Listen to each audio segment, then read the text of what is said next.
We've got the mid and upper 70s, so it's going to feel nice, but the storms will be back too. All right, those April showers they talk about. That does it for us. We'll catch you later at 4 if you're around. Take care of yourself today. Next stop, Sherry. p.m. I'm your host, Anita Blanton, and we're going to go over some of the things that we have lined up for you today in just a little bit. But first, Mayor Brandon Johnson is speaking at a My Chi, My Future citywide partners meeting, and we're going to listen into this. When you host them and provide opportunities for them and not provoke them to wrath, you're going to experience better outcomes. See, that's a warning from the scriptures that fathers and mothers are not to provoke their children to wrath. And when we disinvest in our public schools, when we shut down public housing, when we do not fully fund the very things that can transform their lives, that is provocation. It's not enough for us to say that we support young people. We have to ensure that we make the promises a reality.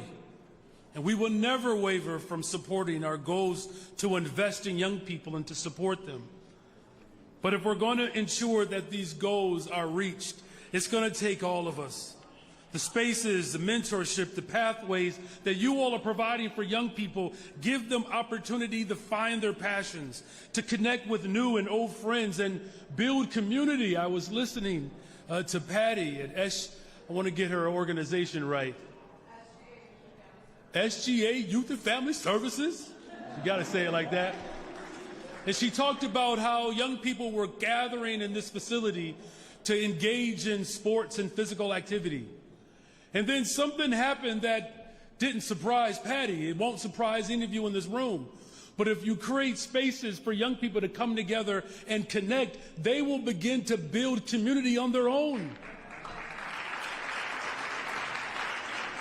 And so these young people are coming together and spending time with one another and bringing snacks from one another. As a father and as someone who was a former public school teacher, listen, there's not a better compliment that you can ever receive from a young person if they bring you some snacks. Now, I will say this, though. In my classroom, I got so sick and tired of sunflower seeds. Listen, you all and y'all children with these doggone sunflower seeds, that's another, I digress. The point being that they're building community, and that's what you all are providing. And that's why, in closing, this meeting is so important. Let us continue to make and strengthen these connections to build stronger communities. And I really hope that we leave this space today with new contacts, learning about the programs that people across this city are doing. Doesn't it feel good that you're not the only one doing the good work in this city? Look around, sisters and brothers. The work you all are doing to support young people outside of these walls, you are sparking the transformation and change that not just this city needs, but the world is looking for. It's our young people that are clear about environmental justice. Our young people are clear about fully funding our public schools. Our young people are clear about having safe and accessible transportation. Our young people are clear about good paying jobs and having stable housing, because so many of our young people, because of what's going on at the federal level, are now having to be the breadwinners of their own home. They are bearing the responsibilities as adults. And as long as I'm mayor of the city of Chicago, it doesn't matter what Trump tries to bring this city, he will be always met with the heat of the love that this city has for his people. God bless you all. God bless the greatest freaking city in the world, city of Chicago. Thank you. Mayor Brandon Johnson there speaking to a packed crowd, giving him a standing ovation as he leaves for the My Chi, My Future citywide partners meeting. And he really talked about building safe spaces for youth. That's what this was really centered on, this meeting today. He talked about wanting to transform the lives of young people, and that the city of Chicago, his words, cannot be well until the young people of Chicago are well. That they have budgeted, the city has budgeted 29,000 jobs for this summer, and that he wants to ensure to make the promises that he's made a reality for so many of the young people in this area. Also providing opportunities in space, he says. When you do that, the young people, when they have these positive spaces, these positive opportunities, he says they will go ahead and build community on their own in those spaces. So for the people who were there in the room and others listening, he says you are a part of sparking a change needed, not just in this city, but throughout the world. Much needed words. He touched on the teen takeovers just a bit there as he was speaking. We're going to be speaking about it even more a little bit later on in the show today, as we look at this, issue of young people who are coming together. Some of them may just be wanting to get out of the house. Others may have other type of intentions. But time and time again, we're seeing these gatherings of young people that lead to injuries, destruction, and other things, not just in the city of Chicago, but in the suburbs as well. And so we're going to be talking about that a little bit later on. So he's really focused on safe spaces for them instead of just gathering and letting things go wrong. We again, will have more of a nuanced conversation as to what some of our suburban neighbors are doing to try to combat these teen takeovers themselves. But by and large, it is a village approach. We all have a role to play in it for sure, and making sure that our communities are safe. So just a bit there that we were hearing from the mayor on that. We are anticipating one of the community leaders in Dalton to speak with us maybe in about 10 to 20 minutes or so that we can hear about what they are doing as they are anticipating. They have been tracking a teen takeover planned for this upcoming weekend in their area. I believe their teens in Dalton are on spring break this week. So we'll be talking about that in just a bit. We're also anticipating a conversation about Google AI job searches. We know that job searches online can be a great conduit to employment, but they can also be pretty tough. We're going to talk about how Google AI is getting involved in this, how people are using Google AI. And we all know that shoulder pain can mean lots of things. You think about shoulder pain, maybe I woke up, maybe I slept wrong, if you have shoulder pain, or maybe you're thinking this is arthritis or nerve problems, some other things, orthopedic, muscular issues. But there's new information out about referred pain stemming from liver cancer. And so we're going to get more information about that from Dr. Shika Jain, who's going to be sharing the details that we really all need to hear so that we don't discount something that we're feeling that could be so much more. All of those conversations to come, but our first conversation of the day is with Matt Lacey, who is a real estate advisor. And this is coming because there's a lot of social media buzz right now about people paying more than $2,000 over asking price for some rentals in our area. And we're going to get, into the nitty gritty on this with him now. Thank you so much for your time this afternoon, sir. Thanks so much for having me on. I appreciate it. You guys, we're getting into some of the wars going on, right? Well, that is true.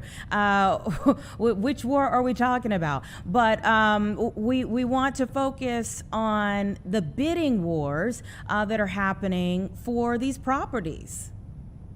Yeah, I mean, the market's been very intense. I know you guys want to talk a little bit about the rental bidding wars we have. I mean, they're so crazy. I mean, look at this. I got a black eye today because one of the guys hit me for not getting it. This is how intense it's getting out there. People are getting feisty.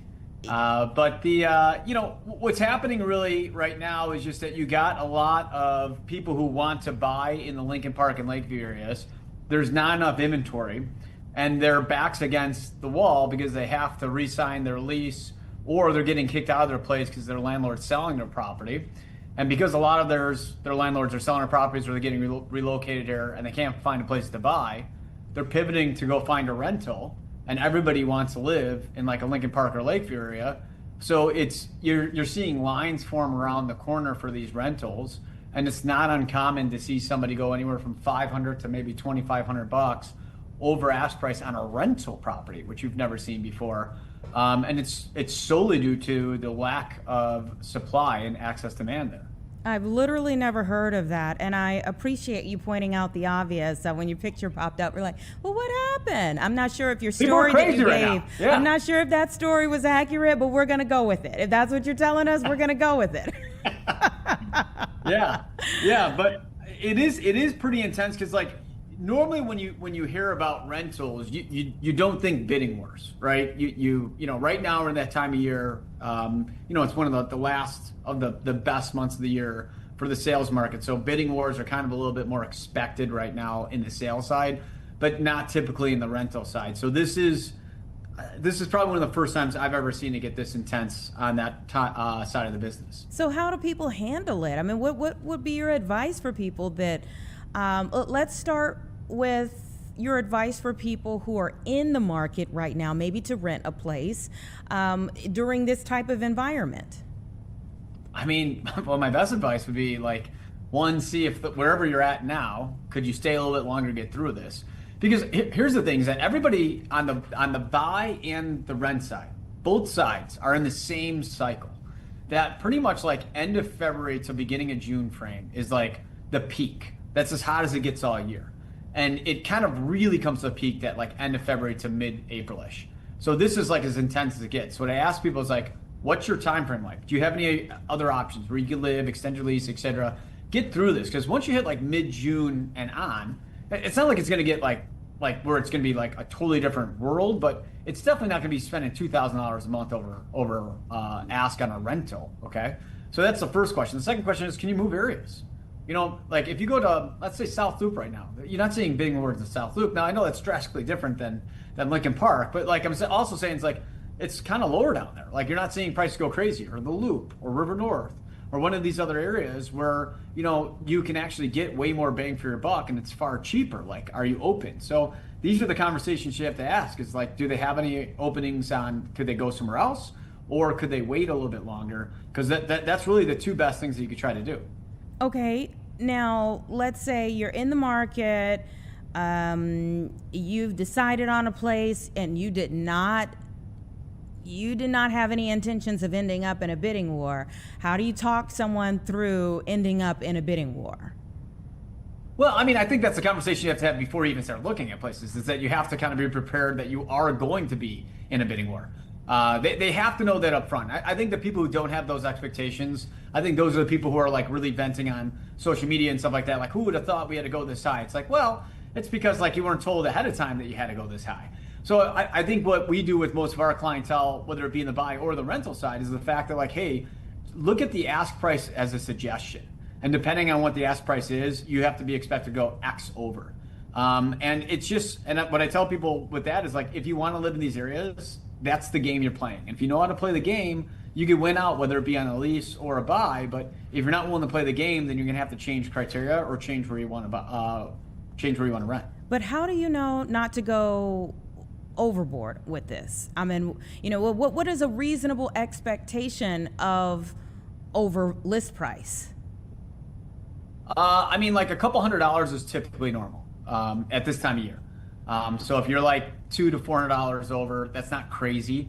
Normally, if you're like $1,000 over on a rental, that's like crazy. The fact that we're seeing ones go a couple thousand over has been unheard of. And yeah, those are people who are going overboard. But you also have to remember is that you're competing against a lot of like older, high net worth people, meaning that like you never saw empty nesters or out of state people rent in like a Lincoln Park and Lakeview. And $2,000 a month over sounds really high to somebody who just graduated college or somebody that's, you know, in an entry level job. But for somebody who's like empty nesting and wants to eventually buy a place for a couple $1 million, but doesn't know where they want to live yet, and they want to test out Chicago because maybe they saw some bad press in the news or saw something that maybe made them be like, well, I don't know if I want to invest my money in there just yet. I want to try it out. To them, if they're like, hey, I like the place and I'm going to give $2,000 over ask, like, it doesn't really matter to me because I just want to get what I want. And I'm only overpaying by $2,000 a month for 12 months. It's 24 grand. Like, I'm okay losing that. Because I'd rather do that than, you know, maybe spend a couple $1 million on a place I actually don't like, and then I lose a heck of a lot more than $24,000. Perspective is everything. So what do you say to landlords? I mean, what do you say to people who are going to be renting out their place? It's easy. About this? Like our landlords that we do, what I say is like set your price realistically or slightly under what it's worth.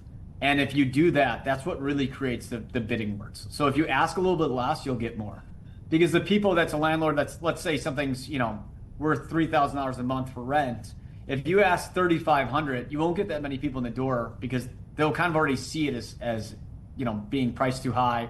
They'll think that landlord's unrealistic. And then because they know everything's going over, they're already like, I'm just kind of deterred to do it.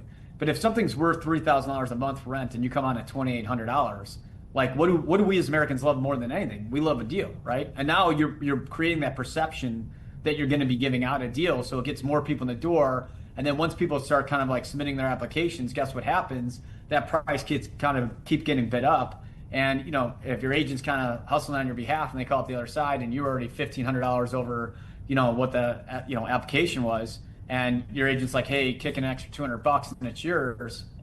You're kind of caught up in that hype, and at that point, you kind of throw it in. So that's what we tell our landlords is like create the momentum that creates the demand, and the more demand you get, the higher the price you're going to get. And what is it about Lincoln Park and Lakeview right now? The main attraction right now is everybody kind of wants that neighborhoody vibe. That's the feel that everybody wants. They want a tree-lined street that's a walk up, that's close to the lake. If I have to hear that one more time, I swear to you, like it's all everybody says.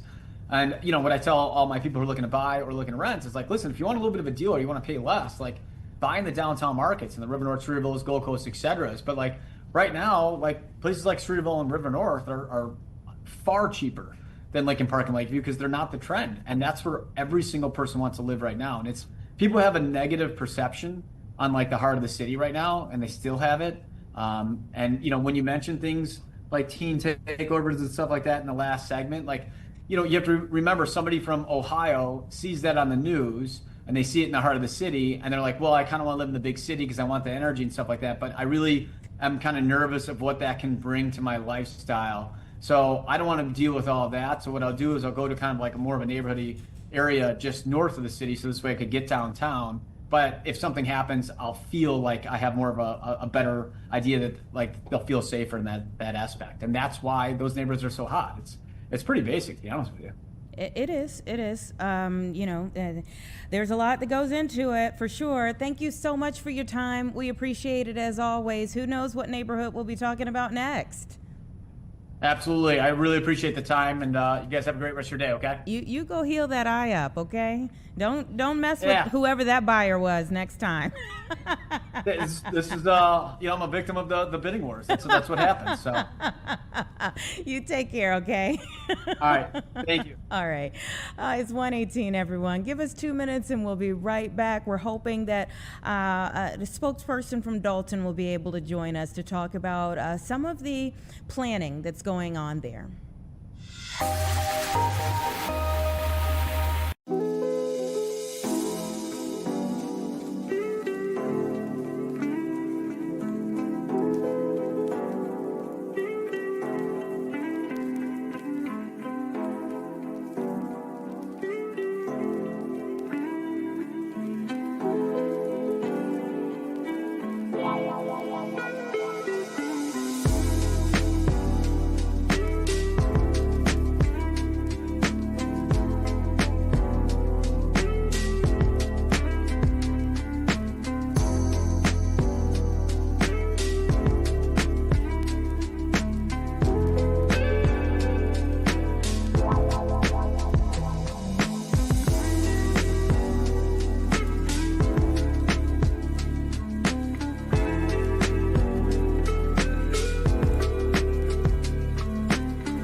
right, welcome back, everyone. 1:20 right now, and for sure, the big talker in our area, Chicagoland, not just Chicago proper, Chicagoland right now, and it is a national trend, but for sure in our area, the big talker has been about what are we doing with our teens, and the gatherings that they have been having.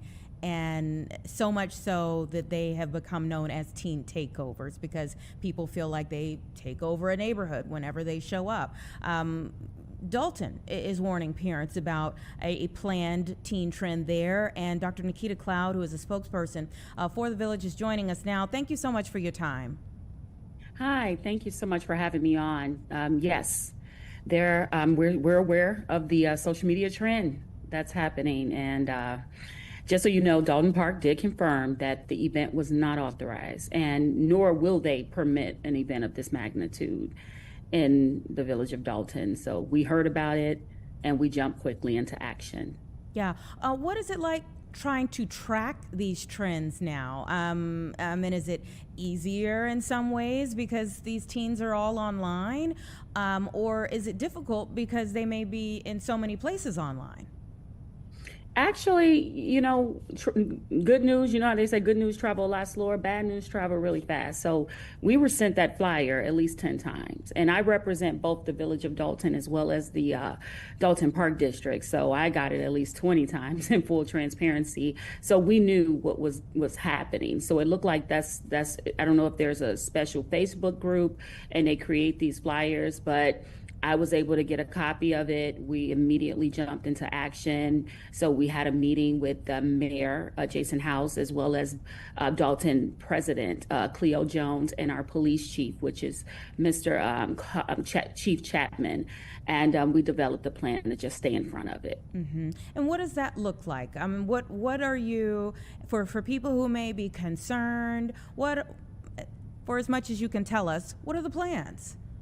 So, we will have the county out as well as Dalton Police. So there will be a lot of increased presence. So definitely I need the neighborhood and the community members to be informed and alert that there will be an increased police presence in the area. And we will be, we know that the park has different, recreational programs and things of that sort. So, we're going to make sure we get those out of the way, but we're going to be closing the park a little earlier than normal. What does that mean to you? I mean, and I want to talk about it maybe from two different angles. First and foremost, the aspect of living in a place like Dalton, and maybe you've seen the teen trends. Of course, you've seen the teen trends in the city of Chicago. Maybe you've seen them on the news from other cities, because we have started to see very large teen trends in many other cities. And now you're having to deal with it in your town. What does that feel like? Well, it's alarming, but our top priority is public safety. So with that being said, as long as we're making sure that we are doing our due diligence to make sure that we're making the residents aware of what's happening and making sure that, we're, again, in front of it, our primary goal is to keep everyone safe. Mm-hmm. And we were listening to Mayor Johnson at the top of the hour as he's talking about the fact that this city has to create more opportunities. The city has to create more safe spaces for these young people, instead of just, okay, we've got free time, this is where we're going to be gathering and we'll see what happens there. How do you all look at it from the perspective of what else are these what else do they have to do? And, we're kind of, in that case, we're stuck between a rock and a hard place, because this is happening at the park where the programs are for the youth, for the teens. So what we're doing, we have to take a different approach and kind of talk to them about being a little smarter, not participate in the madness, making sure when you see trouble, go home, or encouraging them. We know that this is a trend. Stay home for today, one day, just stay home and, not get involved, because one bad decision can literally cost you the rest of your life. Mm-hmm. Things happen so quickly, and we hate to see young lives get thrown away based upon something that is just one night that you went out. For the parents, one of the conversations that it really can't stop. We a lot of people, we focus on the teens, what the teens need to do. Teens are teens. There are parents out there somewhere that that have to or need to maybe hear from the leaders as well. Hopefully they're listening. What do you say to them?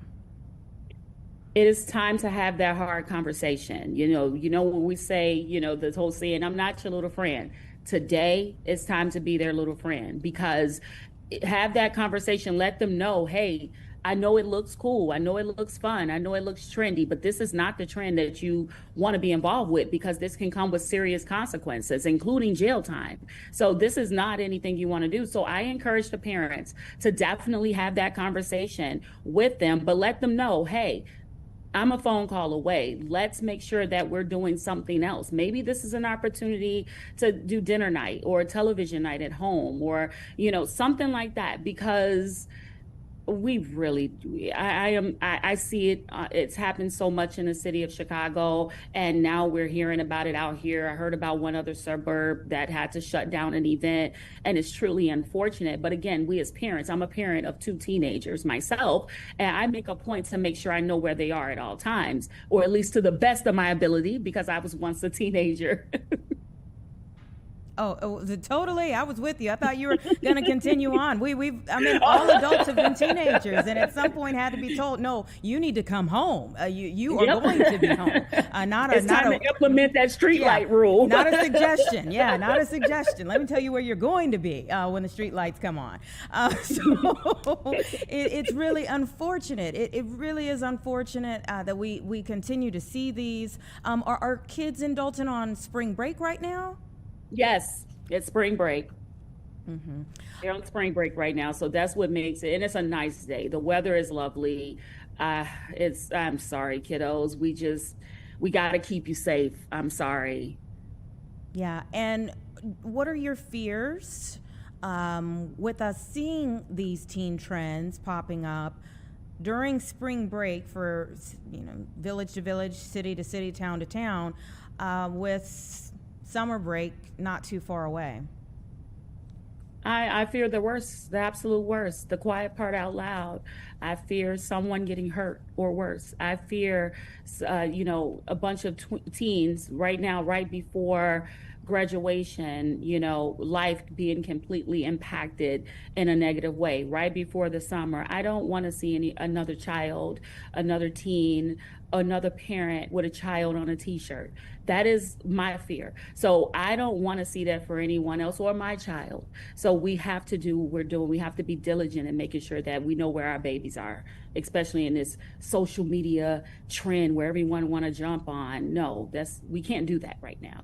What more do you think needs to be done? I mean, we talk, it feels like this time of year, at least for the city of Chicago, for the last several years, the curfew debate comes up. Should it be that there should be a curfew at any point in time the police feel they spot a gathering? Should it be that at 10 p.m. the citywide curfew anyhow, that they just need to be more enforceful with the current curfew that's already on the books? What more do you think needs to be done moving forward? That's a great question. And the reason, and I have a very non-traditional answer to that question. I believe that we need to implement a little bit more as far as teen groups. Let's listen to them. Let's see what it is they really want to do. Because sometimes when they're acting out like this, they're acting out like this for a reason. They're not just acting out like this because they're bad kids. They're acting out like this because they want something else to do. So we have to work together to make sure we're giving them something else to do that's positive, that is impactful. Like there's a new thing, whether they may want to do a podcast. If you just listen to them, they'll tell you everything that they want you to know. So it's all about making sure that we are listening to them, but paying attention to those telltale signs, but give them a voice. Let's give them a voice. And if we find out exactly what it is they want to do, perhaps we create the programs instead of telling them what we think they want. Let's just talk to them and see if we can find out exactly what they want and try to implement those programs. Because if we give them something that they actually want to do, they'll be a lot more engaged into doing it. Dr. Nikita Cloud, we certainly appreciate you joining us here today on Chicago Live, and I certainly hope that the plans that you all have put together to keep the kids safe in Dalton are effective. Thank you. Thank you. Take care. It is 1:30, everyone. Give us 2 minutes. Our next guest is already on the line. We'll bring in our affiliate from Google Trends to talk about the AI job search trends that they are seeing right now.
All right, welcome back, everyone. It's about 1:33 right now, and a lot of people are job seeking right now, whether it's adults maybe changing fields, just looking for a new job itself, or listen, we're in the springtime, April. We've got graduations coming up in the next few months. There's going to be a whole lot of grads looking for new jobs. So let's go ahead and bring in Google Trend search expert Christina Basilio to talk about what they are seeing in terms of Google AI. Thank you so much for your time.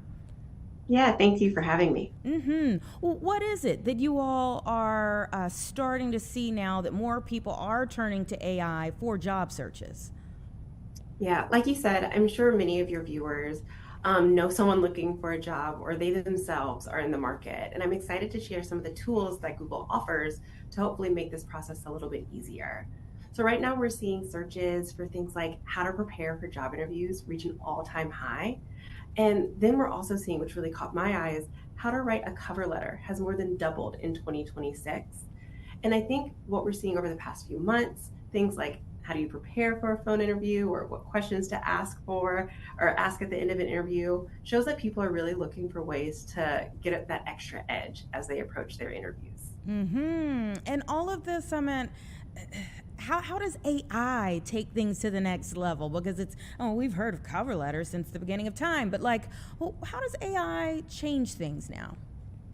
Yeah, so for the cover letter, one tool that we have is called Help Me Write, and it's actually right in Gmail. So if you go there now, it'll pop up when you open an email, and you can type in what you're hoping to achieve. You can say, I'm hoping to write a cover letter or an intro email to this hiring manager. I want to demonstrate these 3 qualities for myself and tell them that I'm attaching my resume for this job.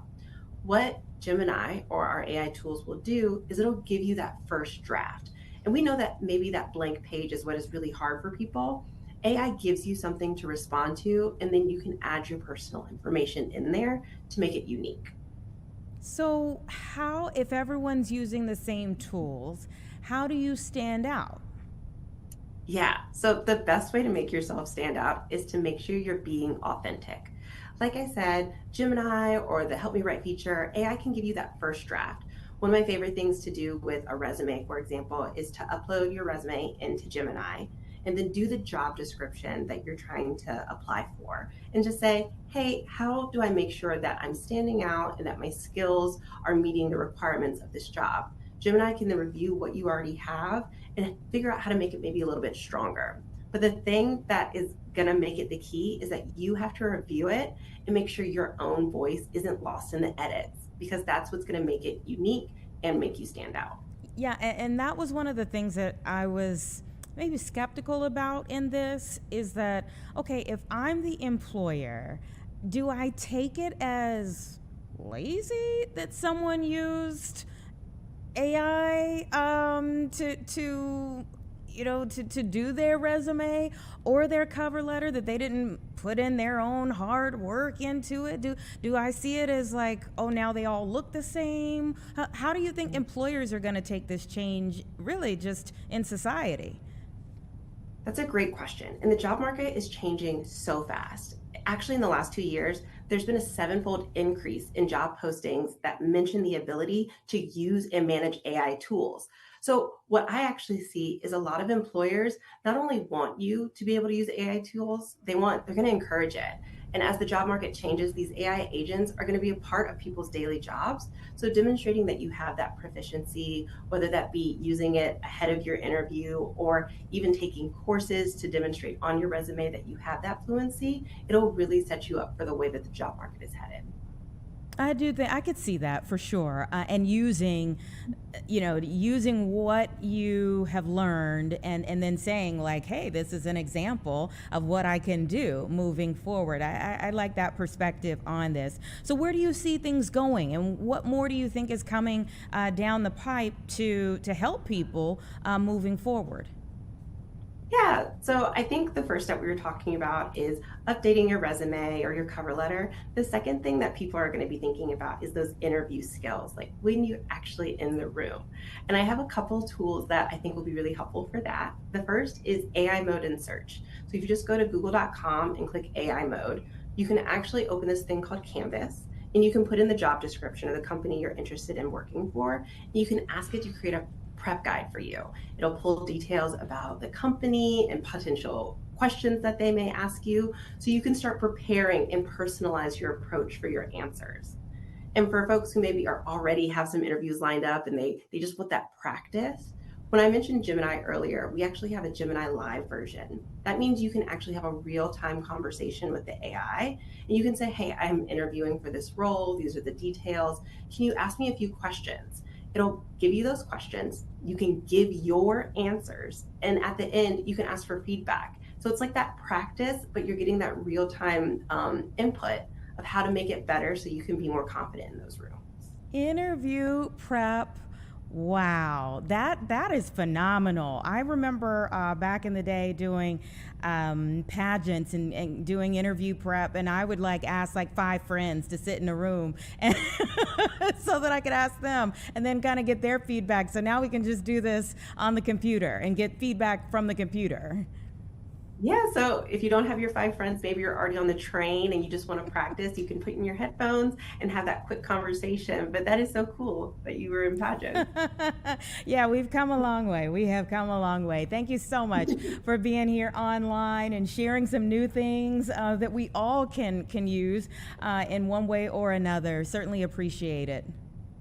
Thank you. And good luck to anybody who has an interview. And remember, you don't have to be a tech expert to have the benefit of AI. There we go. Most of us aren't. So thank you so much. We appreciate it. Have a great rest of your day. It really is fascinating, stunning, really, to hear about the things that are gradually coming online to help us in so many different facets of life. I mean, I really was, as she was talking, like, wow, wow, that's available now. It really is amazing just to see all of the things that they're working on. We used to say like there's an app for that. You know, there's a time like the 10-year window when we were saying there's an app for that. There's an app for that. Now we've gone even past that. This is pretty incredible stuff. It is 1:40 right now. Our next guest is already on the line, everyone. So give us 2 minutes. I think we're going to have a very insightful conversation about our health and more specifically about cancer risk. You know, the things that we might like shake off when you think it's one thing that could actually be something pretty detrimental to our health. When you think it's something really simple and you let more time go by, but that time could actually be something that you need to improve your outcome and definitely to save your life. So give us 2 minutes and then we'll bring in Dr. Chicka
It's about 1:43 right now, and boy, have we had some pretty stunning things that have come out health-wise over the last several months.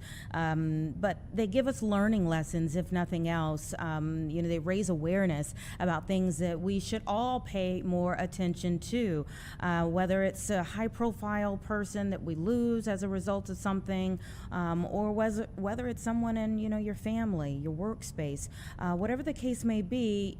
We hate to see those situations, but it all gives us a moment to pause and learn. And that's what we hope to do right now with UI Health oncologist and, you know, doctor with the American Cancer Society, Dr. Chicka Jane. Thank you so much for your time. Thanks for having me. So, Dr. Jane, we often have little aches and pains in our body that we shake off for one reason or another. And when it comes to shoulder pain, I mean, you could just sleep wrong and say like, oh, that's where the shoulder pain is coming from. But now we're hearing this could also be referred pain from liver cancer. Explain that. Yeah, so it's called referred pain, which is different from phantom pain, which sometimes people hear about if you have an amputation, you lose a leg, and there's pain where there's something not there.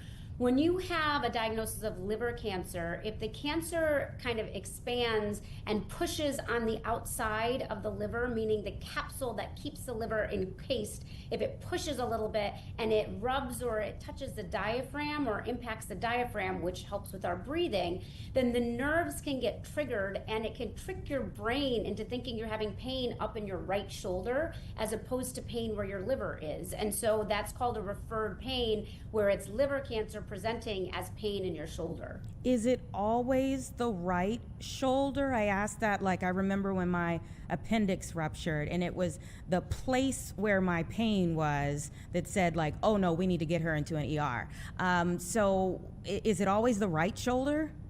It's typically the right shoulder, although I want to be very clear, this is not the most common presenting symptom for liver cancer.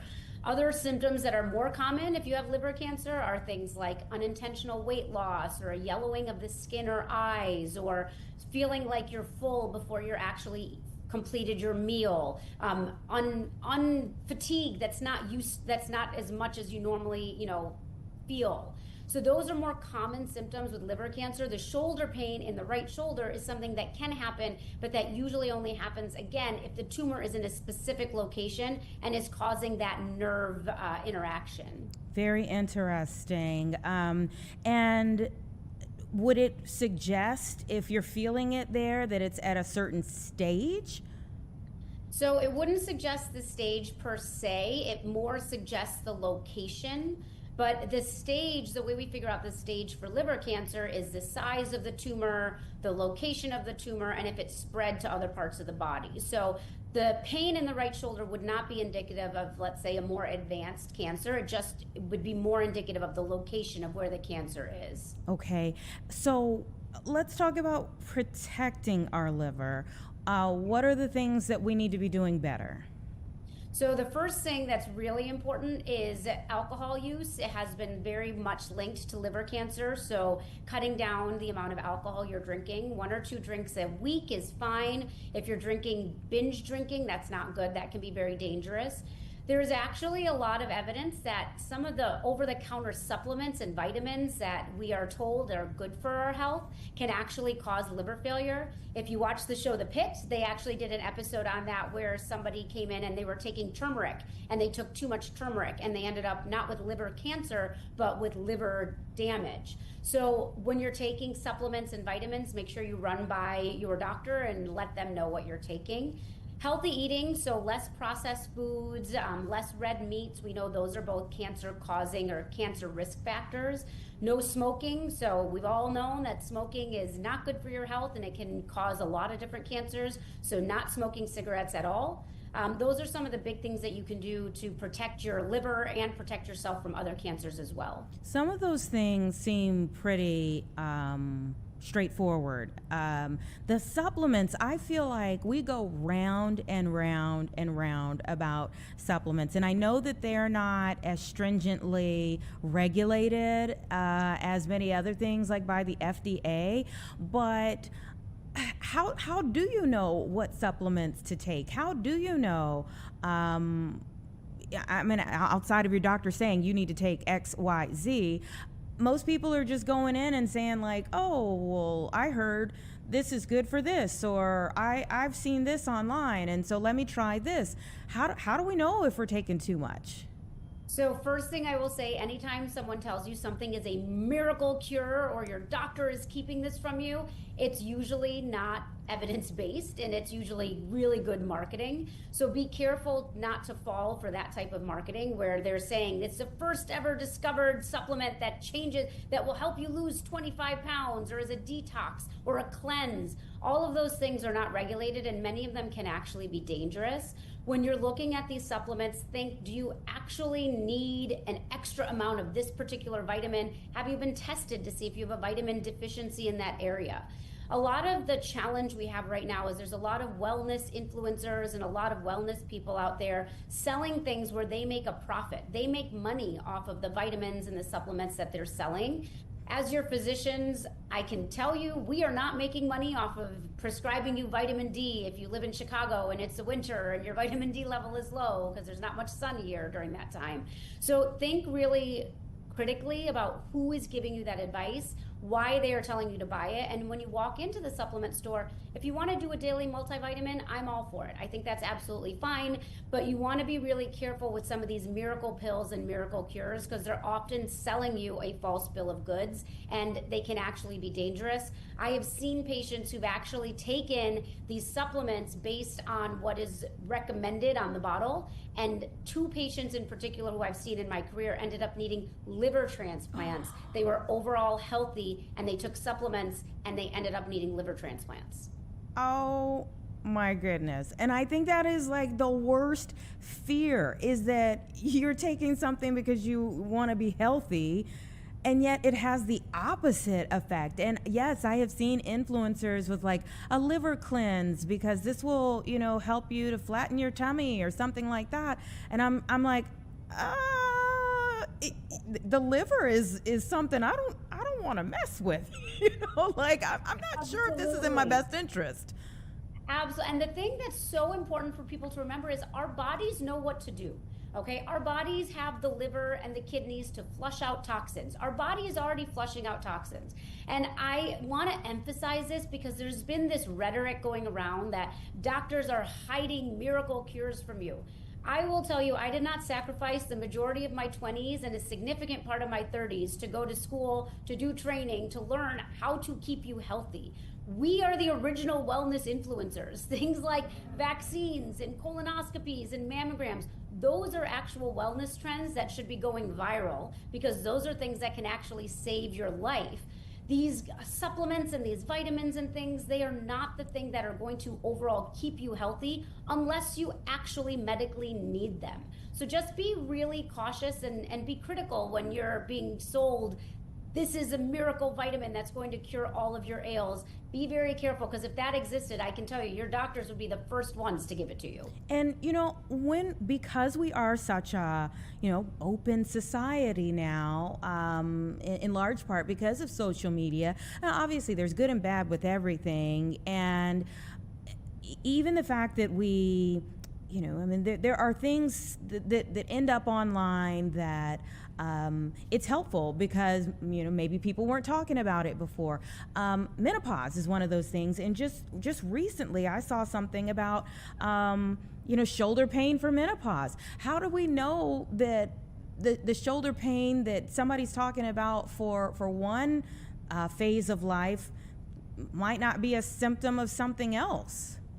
Yeah, you're spot on. And I want to be very clear. Your doctor cares about your holistic health. So we care about everything. And there are some supplements that can make you feel good. There are some hormone treatments that can absolutely make you feel good. I don't want you to think that I'm saying that none of these things are good for you.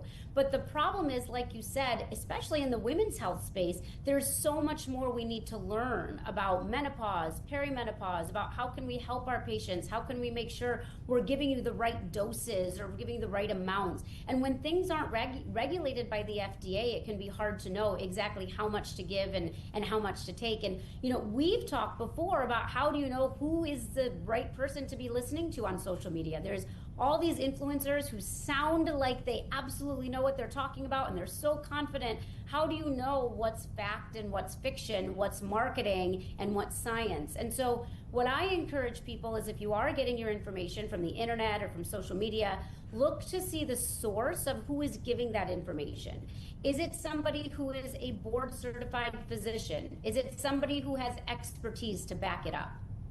Okay, and then, all right, if I'm experiencing this shoulder pain, how long should I let this go before I go to the doctor? If I shrug it off one day, if I think it's one thing one day, but maybe it's been that one day has led to a week or two, how long is too long to have that irritating you before you need to go in?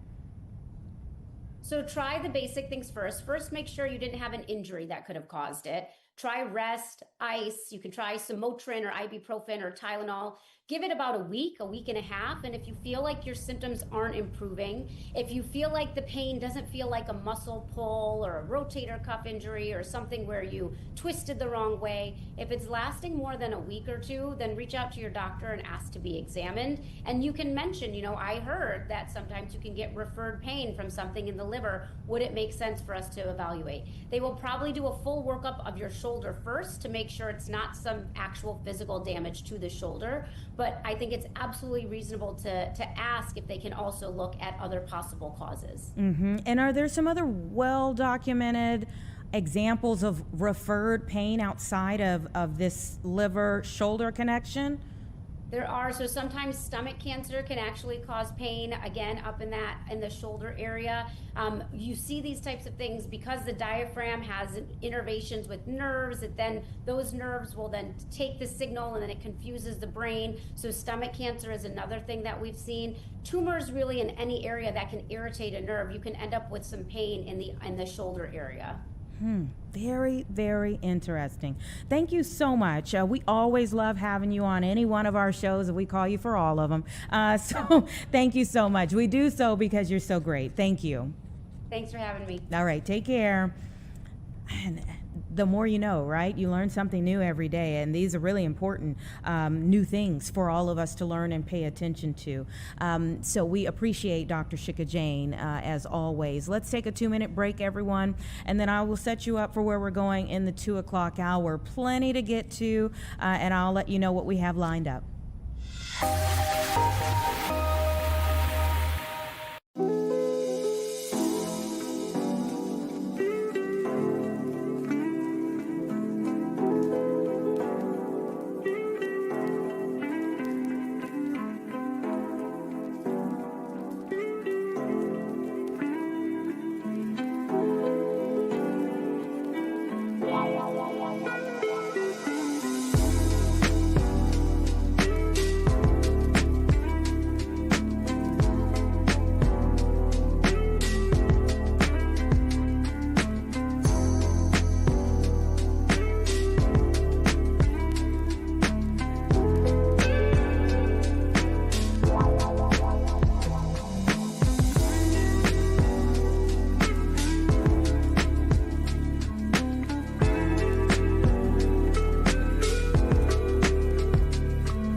Welcome back, everyone. It's just about 1:58, and our last conversation with Dr. Shika Jain was one of our most trending topics on our website today, that shoulder pain that could be a symptom of something very dangerous happening with your body. Let me go over a few other web trenders that have really had people talking today. We know that there was a huge search, a manhunt this morning for 2 suspects earlier today in Elmhurst. Now the second burglary suspect has been taken into custody. There was like a police chase, a crash, and again, now 2 burglary suspects are in custody at this point in time. One suspect was arrested at the crash scene. The second was found nearby, so didn't get too far, but there was a lot of commotion before all of this happened. So police say that there is no threat to the public at this point, but they are, kind of putting together the information about what took place and where they go from here in terms of charges against those 2. Also, we have another story about unlikely forensic tools that help crack a Burr Oak Cemetery grave desecration case. That's also trending on our website right now. Apparently there was a new scientific paper that's out that details how moss how moss, they said it's unlikely, so how moss evidence helped solve the Burr Oak Cemetery grave desecration case uncovered in 2009. So investigators used plant analysis here to determine when graves were disturbed, helping secure the convictions for the 2 men involved in this. I mean, you never think it's going to be the grass that tells the story, but apparently it has some indications of what took place as well. The case now being highlighted as a breakthrough in forensic science involving plant evidence. We talk so much about the advancements in like DNA evidence, right? And how that's helping so many of our first responders crack cases from 20, 30 years ago. But this is a whole new realm here of a breakthrough in forensic science when it comes to plants being used, moss being used in this case. These guys were robbing graves, desecrating graves. You think of how much of a violation that feels like to a family who lost a loved one, buried that loved one, said goodbye for the last time on earth, all of those things, and then you find out that the sacred place that you sat at to say your final goodbyes has been robbed or has been desecrated in some type of way. So 17 years went by, but the case now finally cracked here because of the moss, the plant that was in that area of that particular grave. I don't know what they were looking for, what they were going for, but thank goodness the moss helped the police to crack the case. And then we also have another story that's trending that I'll tell you about. And this one, so many people have been following for the last several days. There was a teen who was hit and killed. This was a hit and run. And police are still looking for the suspect involved in this. But we're getting some new video now where you can see the vehicle right after it allegedly hit this teen in the road. Moments later, you can see where that vehicle crashed, and then the person gets out of the vehicle and walks away like nothing ever happened. And they're still out there somewhere. So we want you to please look at the video online, see if you recognize anything. We've spoken to this young man's family, his mother, his aunts, a friend today.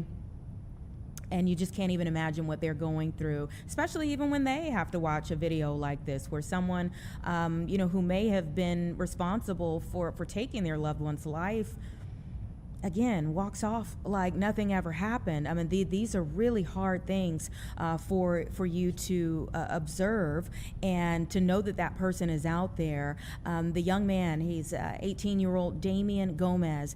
He was riding his bicycle. I believe he had just contacted his mother to let her know that he wanted to do like one more DoorDash. He was working for a company like that, and he wanted to do one more that evening, and so he goes out to just deliver some food and never ends up coming home. And so his family going through so much right now. Police looking for this driver who's accused of running a light, hitting Gomez, hitting another car, crashing, and leaving the scene. Please go to our website, fox32chicago.com. Take a look at that video, see if you can help police out. Those are just a few of the stories that are trending on our website right now. There are several others that you might want to check out while you're there. But let me tell you about some of the things that we're getting into in this hour here on Chicago Live. We're going to talk about school cell phone bans. It's been a huge talker. Obviously, over time, kind of got to weigh the pros and cons of having cell phones. Most of us have them, easily, readily available with us at all times. Those of us who are adults, and for young people, you think about how they could be helpful to young people, even if they are in school. That is a heavy way of the pros and cons. We live in a society where school shootings has become a thing that we all have to consider. right? Where violence in a school setting is something that we all have to consider. And what if those kids may need to reach out to a loved one in a panic? Those are things that we have to think about. That's a part of the weighing of kids having a cell phone maybe by their side. But then there's also the disruption. There's also the bullying. There's also so many other things that educators and lawmakers now have to consider as well. So we're going to be talking about school cell phone bans here in our state. We'll talk about built rewards that could help you and your neighborhood on many levels.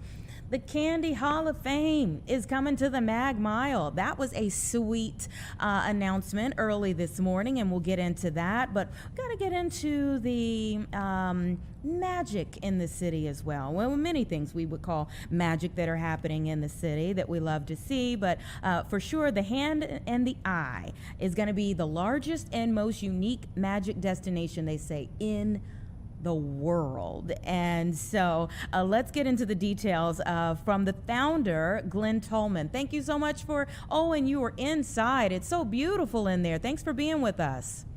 Well, thank you. It's great to be with you today. Absolutely. Now, are you going to be doing any magic here? Do I have to watch out for that? I really won't be doing any magic, but we have some of the best magicians in the world who will be performing with us both tonight and in the future. And what's unique about the Hand and the Eye is that every week we have different magicians performing from all over the world in 38 different performance areas around the old McCormick Mansion, which has been incredibly and beautifully reimagined by David Rockwell, the famous architect. And you said tonight. I'm thinking, this is opening soon. We're open now. No, we're open on the 18th for the public. We have some pre-opening events. One of those is tonight. So these are kind of, if you think of them as practice events, but couldn't be more excited. So everything's happening as it will on the 18th, which is the opening day, but people are already booking reservations. And the way it works is it's an experience. It's not just coming to see a show. You are a part of the magic when you come here. So it's very much of a participatory, come here, see magic, have a great meal, and then see more magic and be a part of it. It's happening in your hands, to you, around you, as you wander around this beautiful 1890s mansion that's been so beautifully restored. Yeah, what was the process like to get to this point, restoring an 1890s mansion? Well, I think you can see behind me the original staircase that was beautifully redone.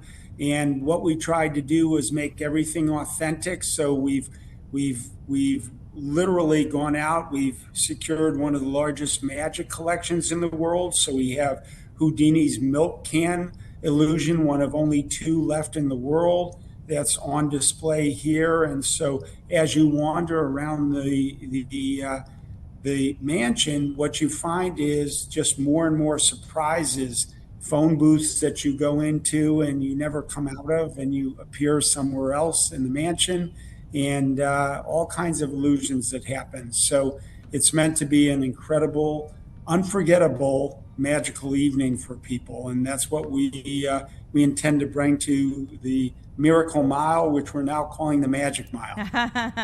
Yeah. 36,000 square feet.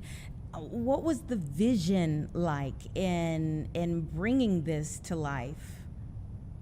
Well, the idea was from when I was 8 years old and first started doing magic, I was always amazed by when people were watching magic, they were in a state of wonder and enchantment and astonishment.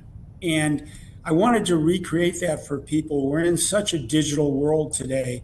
And the idea of going out with a group of friends or business associates or for tourists who are coming in, having to dress up because we have a dress code, and literally spending an evening that can only be shared. It can't be videoed. It can't be described, because someone would say I had a lemon and it was cut open and inside the lemon was a card or a dollar bill that I had, and it was just unimaginable. Well, describing that, it sounds unreal, but if you were there and you saw it happen, it's very different. And so that's what we're trying to bring back to Chicago, and a bit of the 1890s. Back in the early 1900s, if you were able to get an invite to the McCormick Mansion, that was really something. And it's been a puppet theater, and it's been a casino, and of course it was the famous Lowry's restaurant. And today we've reimagined it as something new and unique amongst all of the places where magic is performed in the world. Wow. How does it feel to be able to bring something like that to the Magic Mile? Well, it feels really great, but there's no feeling like watching people experience magic, be a part of magic. Last week, for some of our early pre-opening sessions, we had Mind to Mind, which are the world champion mind readers, and to see their reaction, to see what kind of experience they had was just amazing. To watch people walk into the mansion and see how beautiful it is today and understand what it was like more than 100 years ago is pretty astounding. So it's great to see how people experience it. It's great to see people who come as groups. And, there is a mirror that you look in when you enter the mansion. And one of the hosts says that look at yourself because you won't be the same when you leave. And people have literally said to me, I'm not the same because what I saw here, I'll never forget. And that's the kind of experience we're trying to create. Oh my gosh. I don't know if that's good or bad. I don't know. It's all good. I don't know if I want to leave out somebody different. But what does it mean to be a level 5 when it comes to magic? What does that mean? Well, I think there's a number of different designations. I'm not sure specifically, but my sense is that, you can be an amateur magician, you can be a professional magician, you could be a dove magician, you could be a card magician. You can use cups, you can use water. There's all kinds of magicians, and there's all different levels and certifications of magicians. And in some of the most famous clubs, that are members only, you literally have to audition to get in. So I think that simply refers to the quality of the magicians that we have performing here. And they are curated and vetted by our team to be the best magicians in the world at close-up magic. And what's fun is Chicago has had its own magic tradition. And that was what's called close-up magic, but what's called Chicago-style magic. And some of your viewers might remember the old Schulian's Bar and Grill, and a great tradition that passed on from generations, where you would go and sit at the bar and they do magic, or you would sit at a table and Matt Schulian or Charlie Schulian would come over and do magic at your table. And so it became this generational Chicago-style magic, which meant not sitting in an audience and watching it, but actually being a part of the magic. And that's what we've brought back. So we're really excited to share it with Chicago, with the people who live here, and with all the visitors who come to Chicago and come to our great city. Mm-hmm. And all right, if I'm going, how much time should I set aside for something like this? I mean, is this give me an expectation? Yeah, it's about 3 to 4 hours. You'd have a curated experience. So you show up at your designated time, and then you're given actually a schedule that says, go to these different rooms. It might be the Red Herring Room or the Coliseum, different rooms. And some of those rooms, they have different architectures. They literally have different smells. Everything about the room is from a certain era to give you a certain feeling. And you go to these rooms, and then it'll say you have an appointed dinner time. You'd either eat in the members' dining room or the public dining room, and one of those two. And then you would go on with your magic experience. And you might end your magic experience in the underground, which is another part of the mansion. And there's an opportunity there if you want to learn magic. We have magicians who will teach you magic. So you can take something home and share it with your your parents or your kids or anyone else who loves magic, which turns out to be everyone. Oh my goodness. Now, it sounded to me like the magic stops at dinner and then continues on, because I don't want my food disappearing. That's right. That's right. Well, we want your food to disappear, but in a different way. We partnered with Levy, another great Chicago company, and they work with us on the food, but it's incredibly delicious food. But yeah, that's the one moment at which people want to eat and enjoy their meal, enjoy the camaraderie of the people who've come with them. And then from there, they go on to see more unbelievable magic and have that kind of experience. So far in all of our testing with now thousands of people who we've been testing on, they just love the experience and they really value it. And we wanted one thing, and that was we wanted people to say, I can't wait to bring, and then fill in the blank. My friends, my business associates, my parents, my spouse, whoever it was. And when people leave, that's what they've been saying, which is, I really want to bring somebody else to have this same experience. Now, you can't have the same experience because no one could possibly see the entire mansion in one visit. And in addition to that, it's very, very, the magicians are changing, the food is changing, but you can have a great experience every time, and that's our goal. Well, it sounds tremendous. I want to ask you just a few other questions before I let you go here. For an experience such as this, does it require a membership, a ticket, and what's the price for that? It's a great question. We're open to the public, so you can go to the website, thehandintheeye.com. Very easy to remember, and you can sign up. The experience is $225. That includes a $75 credit for your food, so you get to select whatever food you'd like, a broad menu, but you get a $75 credit. The experience is about 3 to 4 hours, so leave that much time. Remember to dress elegantly because there's no jeans, there's no shorts, there's no gym shoes. This is meant to be a true experience that takes you back in terms of time and what you should expect. So that gives you a sense. There is a membership available for those people who can't get enough in the public side and want more magic and want to spend more time here. And that's something you can apply for on the website as well. But we encourage people to try it out and see if they love it as much as we think they will. The amazing thing when you look at magic is everyone seems to love magic, young people and older people, men and women, Republicans and Democrats. Imagine that, something we all can agree on. And every person, foreign and domestic people. So everyone loves magic, and we want to bring more magic. And we're not the only magic place in town. We encourage people to see magic wherever they can because it truly brings back some of the joy that we experienced as kids. And it gives you a great new innovative perspective on life and what can happen and where our place is in this world, which is we don't understand everything. And magic's a great reminder of that. Mm-hmm, that is true. Now, is it a full family experience or are there adult beverages and this is a 21 and up place? What do we need to know about that? The answer is yes, and that is that the experience is 21 and up, other than on weekends where we have brunches where you can bring children that are 6 years and older. Okay. All right. Lots to think about and experience. So thank you so much for telling us all about it. Congratulations.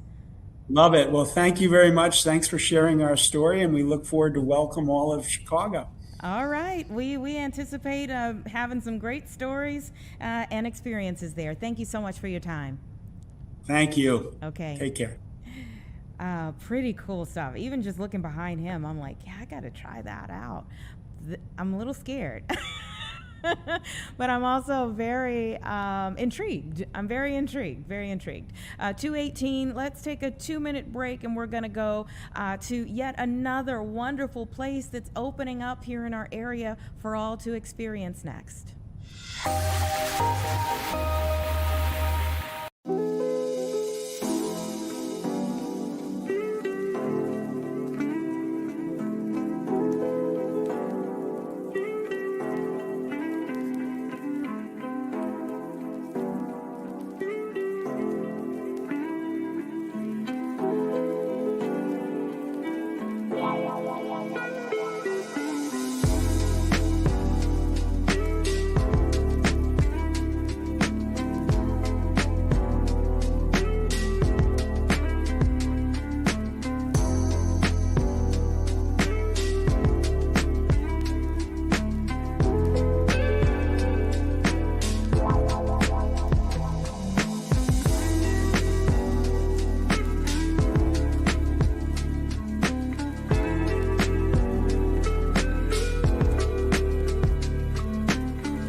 everyone. 221, and it just seems like there's some new energy in the air, right? And it's a wonderful thing to be able to talk about new things coming to the city of Chicago or any of our suburbs as well. And so let's just move from one. We were talking about the Magic Mansion, the hand and the eye, to now the Candy Hall of Fame. We got an announcement this morning that Chicago has been selected as the permanent home for this sweet experience. And so Jeff Rubin, who is the Candy Hall of Fame inductee and former founder and CEO of It's Sugar, joining me now. Thank you so much for your time.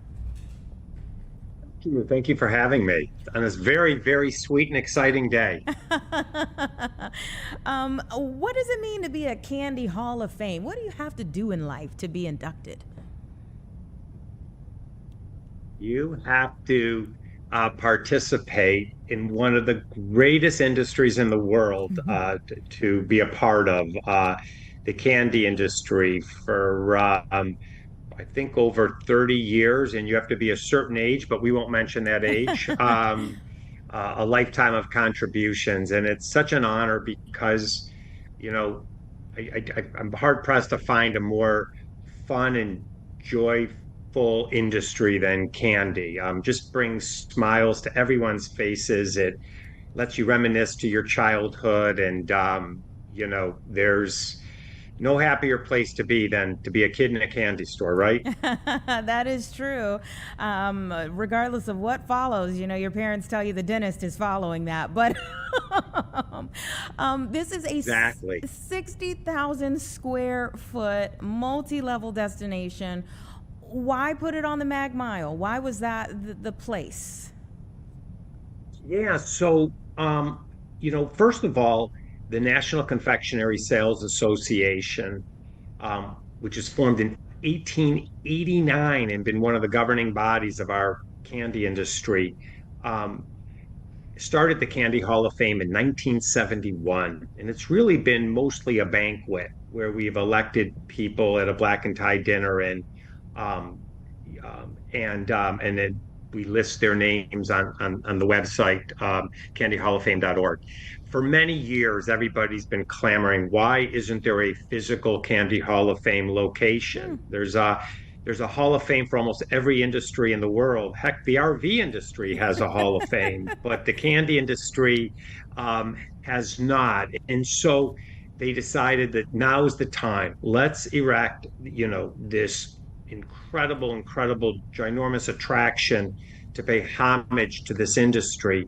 And they had, you know, we had done extensive searches for a location. It came down to Orlando, New York, and Chicago.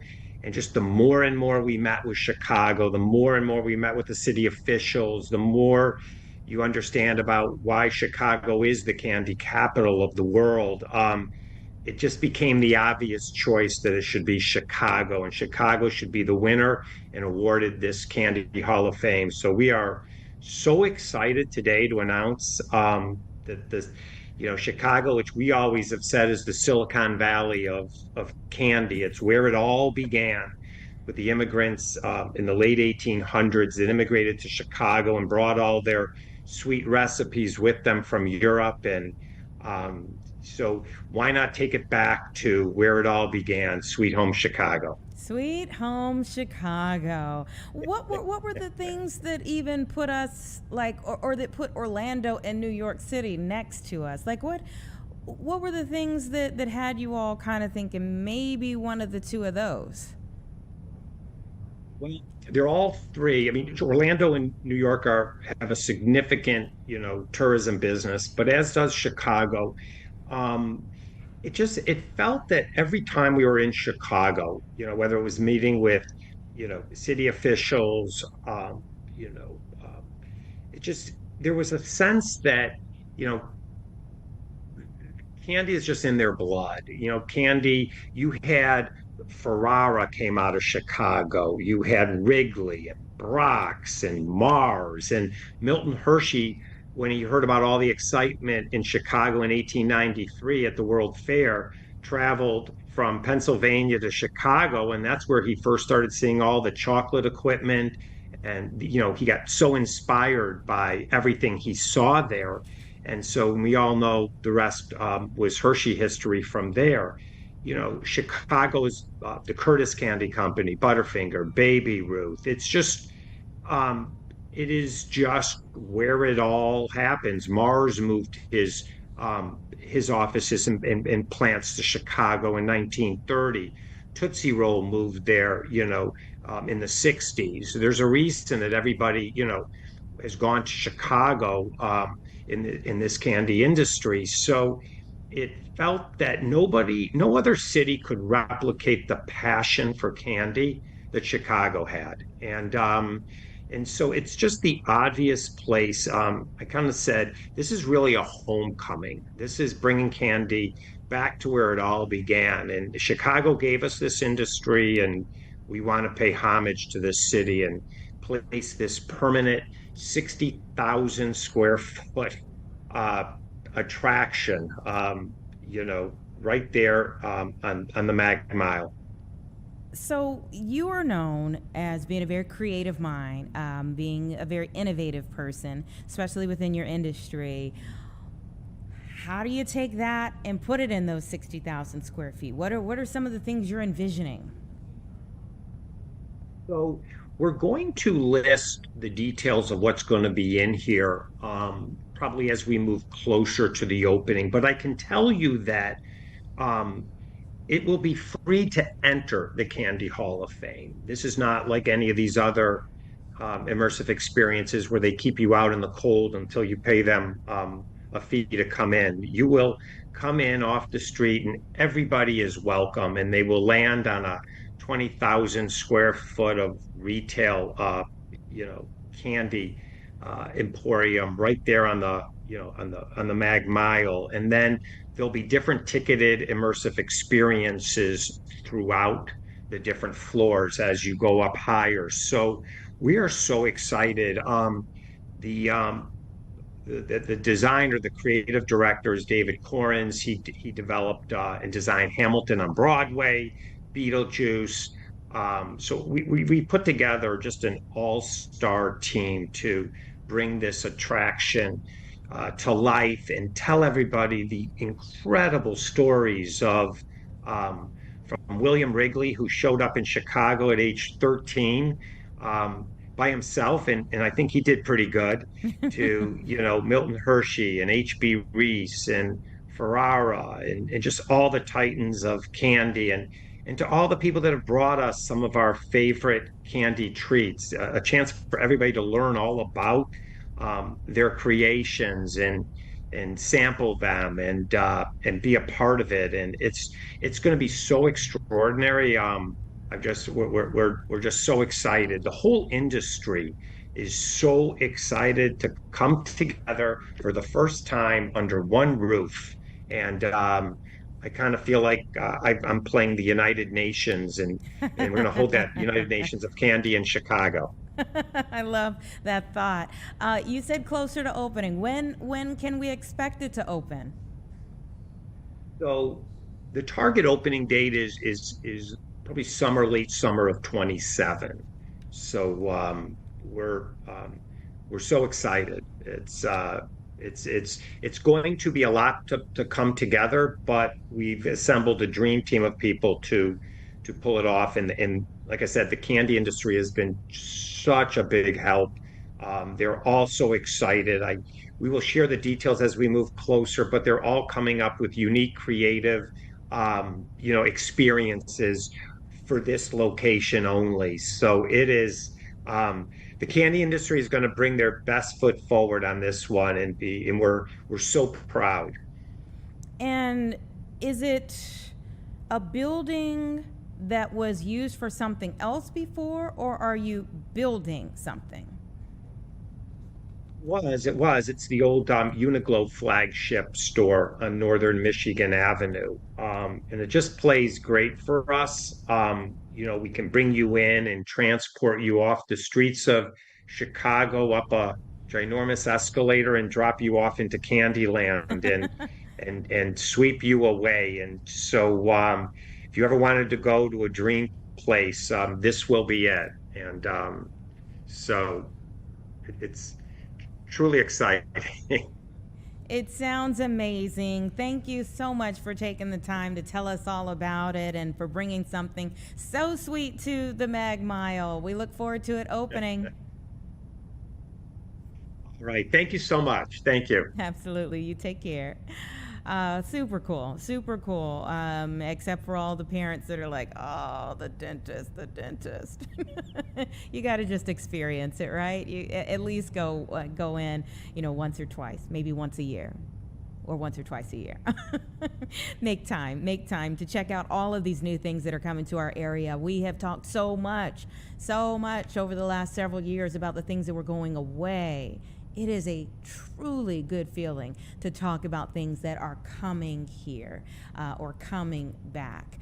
Business appears to start to be booming again, and that's a beautiful thing. Let's take a 2-minute break, everyone. I'll let you know about some of the stories that we're watching for our later shows, and then we'll get into our next conversation here on Chicago Live about a reward system that should have you spending a little bit more in your neighborhood.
Welcome back, everyone. It's about 2:35 right now. A few things that we have trending on the web right now. A story about, well, one, let me tell you, the Magic Mansion that we spoke about at the top of this hour, that is trending on our website at the moment. A lot of people that cannot wait for that April 18th opening for the Magic Mansion. So we certainly hope that they will have a very successful time on the Mag Mile, the Magic Mile, as they are turning it into. But also, a story that our own, I believe, Tia Ewing had just a couple of days ago, a question about whether a woman was ambushed or whether this is a case of attempted murder. She is a mother. She is in jail right now, and she says that she never pulled the trigger in this incident that took place that landed her behind bars. But there's a lot of questions there and a lot of people that are going onto our website to look into that. We've also been following the lockout of so many NIPSCO workers. We've been speaking to many of them that have been out on a picket line that just really couldn't believe that they got locked out of this place where they had called home, for employment for so many years. So NIPSCO union workers now still, this is day 5, I believe, that we're in, that they have been locked out of their employer's building there. And also a really bombshell report from our political reporter, Paris Schutz, that he came on the show yesterday to tell us a little about an ex-Chicago official's emails that he FOIA'd. So Freedom of Information Act, that is FOIA, F-O-I-A. He FOIA'd the information, and when he got a hold of that information, it has opened our eyes and so many of yours as well. As many people have been going to our website because she accuses the mayor's staff of lies, a hostile work environment here. She was the former Human Relations Commissioner, talking about Nancy Andrade, who resigned, alleging interference and misconduct by the mayor's leadership over an anti-Semitism report. She says they tried to get her to change what was in that report. Lots behind that, but city officials deny the allegations, need to say that, calling them inaccurate. Of course, she left her post effective March 25th, so that is another one of the stories that is populating right now on our website. A lot of people trying to get information on that. There's been a lot going on in the mayor's office with his administration, people coming and going, and so that's been a through story.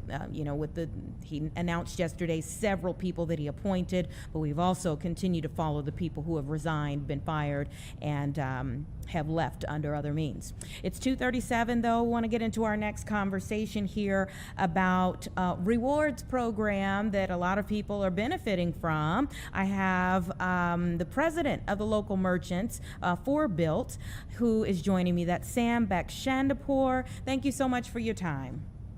Thank you for having me on. Nice to meet you. And nice to meet you as well. My producer is a big fan of these Built rewards. So tell me how it works.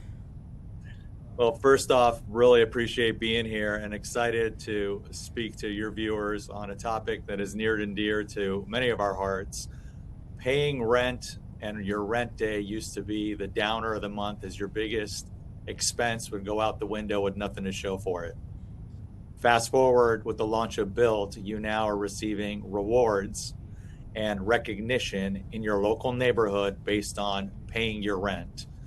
And the company launched as a way to enhance your credit, gain rewards, gain recognition, make the rent process seamless. And now 1 in 4 apartment buildings in the US are powered by Built. And the extension of that was making sure we tied your home into your neighborhood.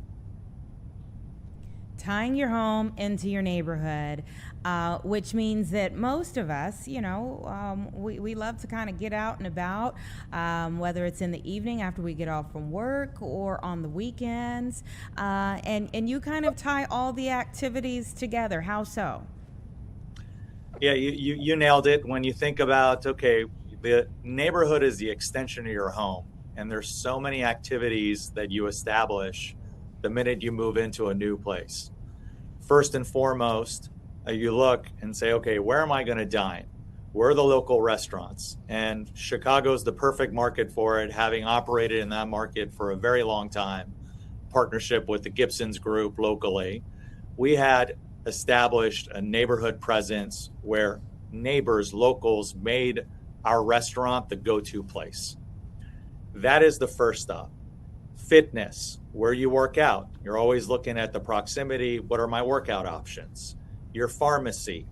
Then when you leave, you're having travel rewards. Where do I stay? How do I book a hotel? We curated a collection of retailers in the neighborhood in order to allow our members to have access to spend those rewards, have elevated experiences, and really become part of the fabric of the community by extending the neighborhood, bringing it into their home. Super cool. And as your rewards are adding up, at what point in time can you start using some of those, and how so? So the rewards add up the minute you're paying your rent. On rent day, we have turned, again, what was arguably one of the more painful, difficult days, because you saw the outflow of money out of your bank account into a celebration. And now on rent day, there's experiences, there are parties, there are events, comedy shows, multiple merchants who are excited to welcome you on rent day, where your dollar goes further. And now you're receiving additional points, credits, surprise and delights, even Lyft rides. We're able to power from your building to the restaurant, from the restaurant back home or to another restaurant. By providing this kind of personalized service, you're making people feel seen and rewarded in their neighborhood, where previously there was a disconnect. I'd like for you to talk a little bit more about your growth strategy here, like where this has been effective and why you decided Chicago was a good market for this concept. Yeah, it's a wonderful question, because oftentimes you look at neighborhoods, and neighborhood is very, very personal and very local. Chicago has been built up of many multiple neighborhoods, but this is a national platform that really brings the home focus to the local experience. And whether it's Chicago or Nashville or bigger cities, smaller cities, Built is national, yet from an experience standpoint, it's curated to be very, very personal and local. So in Chicago, for example, we can pinpoint, depending on which building and what neighborhood you live in, figuring out what merchants are around you and getting you access to it. So when you go as a Built member into one of your local merchants, there's recognitions and there's perks to benefit you. Whereas otherwise, many people end up being faceless and nameless in their own neighborhood. And we thought this is not the way it should be. So why not make your biggest expense work for you locally, no matter what market you're in nationally? And so you could earn points in one city where you live, and maybe when you're traveling to another city? Absolutely. You nailed it. You must be a Built member, because that's exactly the way we like to operate for those who are traveling. And I'll give you a perfect example. I went from Los Angeles to New York a couple weeks back, and I was able to book my flight on our concierge app, which every member and everyone has access to who can download the Built app. Booked my flight. Upon landing at JFK, I had a Lyft ride waiting for me. I had booked my hotel, local Hyatt hotel near the headquarters of the Built offices. Upon arrival, they already had my member's number, and I was able to book a yoga class the next morning at 7 a.m. The local studio, when I walked in, gave me a free mat rental. You think they had given me the world, as excited as I was to get a free mat rental. And at the end of it, I had a smoothie.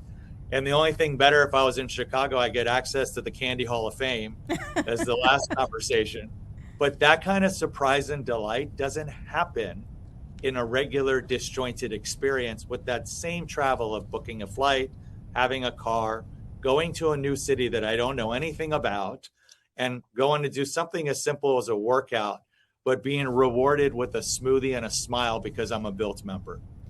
And that is the power of Built hospitality nationally, as we go from city to city travel beyond the experience locally in your neighborhood. It does sound amazing. So is it all done through your cell phone, or do you need like a physical credit card? How does that work out? Nope, it's phone number recognition. So once you have downloaded the app and on the web and you're signed up for Built, it happens through the checkout process at many local merchants. Once you're in the Built ecosystem, you have a recognition through your phone number. Credit card agnostic, you can use any credit card. That's not important to unlocking any of these benefits. It really comes down to, as you spend, you're able to gain more recognition and more rewards. And then is there a membership fee? Like, are you paying per month for this, per year? And do you pay to sign up? No payment to sign up, no membership fees. Again, this was a platform built for you to gain that recognition and reward as you do your everyday spend, and bringing unique experiences to the table at no cost. Very interesting. Well, thank you so much for telling us about it. It definitely sounds intriguing. I appreciate it. Thank you for having me on. Okay, take care. Bye-bye. 245. Again, we always have to kind of juxtapose the positives and the negatives of technology, right? We hear about some of the things that really, people feel have gone too far. And then you find out that maybe some of the same types of technology can be used for good. To help people out, smooth out your travel, smooth out your experience within your neighborhood, or even take it up a notch for that matter. So lots of things to consider. We're going to take a 2-minute break, everyone. We're working on where we're going from here next. So give us 2 minutes and we'll be right back.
Welcome back, everyone. It's just about 2:50. Let me tell you about a huge update on a story that we have been following this week having to do with the fire chief in the village of Dalton. Yes, we talked with the village of Dalton earlier about a very different topic, but we're going back to the village of Dalton for just a moment here as we just got word of this, and I'm going to read to you the letter that went out to people there, or residents there, from the mayor of the village of Dalton. It says, "I have heard the voices and concerns of our residents clearly and sincerely. In recognition of the matter that has created division within our community, Fire Chief Quentin Curtis has made the decision to take a voluntary leave from the department. This step is intended to allow our community the space to refocus, heal, and move forward together. During this leave, he is authorized to conclude ministerial duties to ensure no administrative tasks are left outstanding. The decision in no way diminishes Chief Curtis's more than 40 years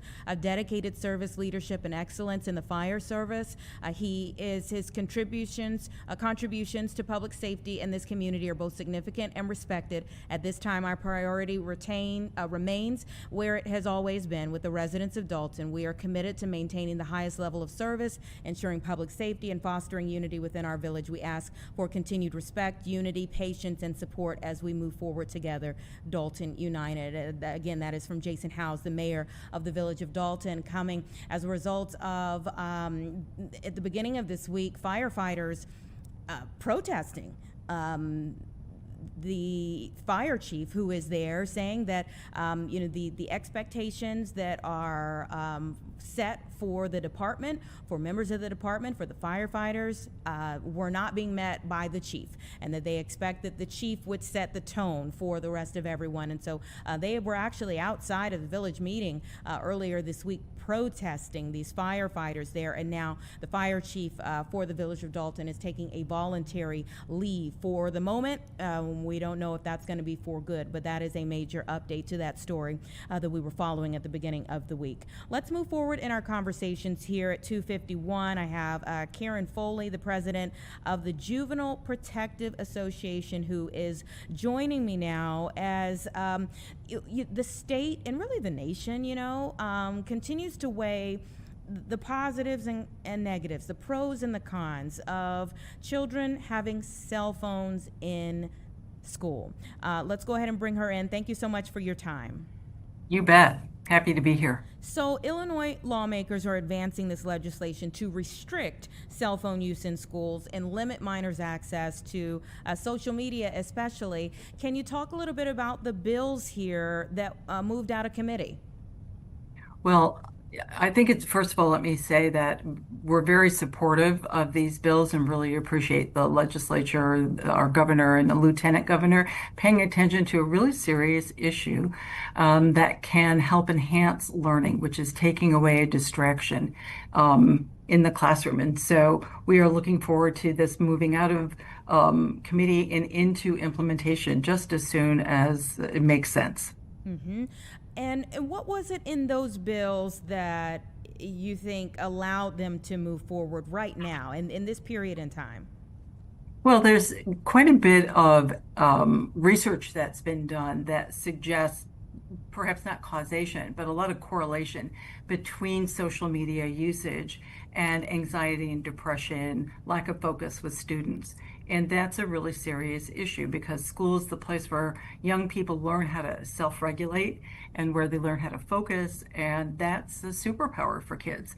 And these algorithms that are being used are addictive by design. And so anything that we can do to take those distractions away is another action that helps kids learn and then progress in their lives and thrive later on. Mm-hmm. When we talked about pros and cons, as I was getting ready to speak to you, pros and cons to things, obviously in this world where we have to think about kids, school at one point in time was the safe space, and now we have to think about keeping them safe in that space.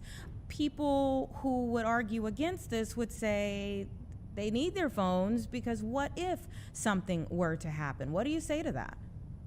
I think that's a very important and legitimate concern. So I would suggest that schools and school districts look at implementing 3 policies or practices, if you will. First of all, taking phones away is going to feel like a loss for some parents and also children. So these 3 ideas are, first of all, engage the community, make sure that we're spending the time that's necessary to listen to those concerns, to process the loss, because it's going to feel like a loss, not only for some parents, but also for students. And then there have to be mechanisms inside the school itself to be responsive to parents who might need to get a hold of a child, or perhaps a child's being bullied in school and uses their phone to, check in with a parent and get some support. We need to understand what those issues are and then put mechanisms behind them where we can reduce the concern about it. The second idea is accountability, and the third idea is communication and celebration. And what is the celebration? Well, I think that the celebration is part of the communication.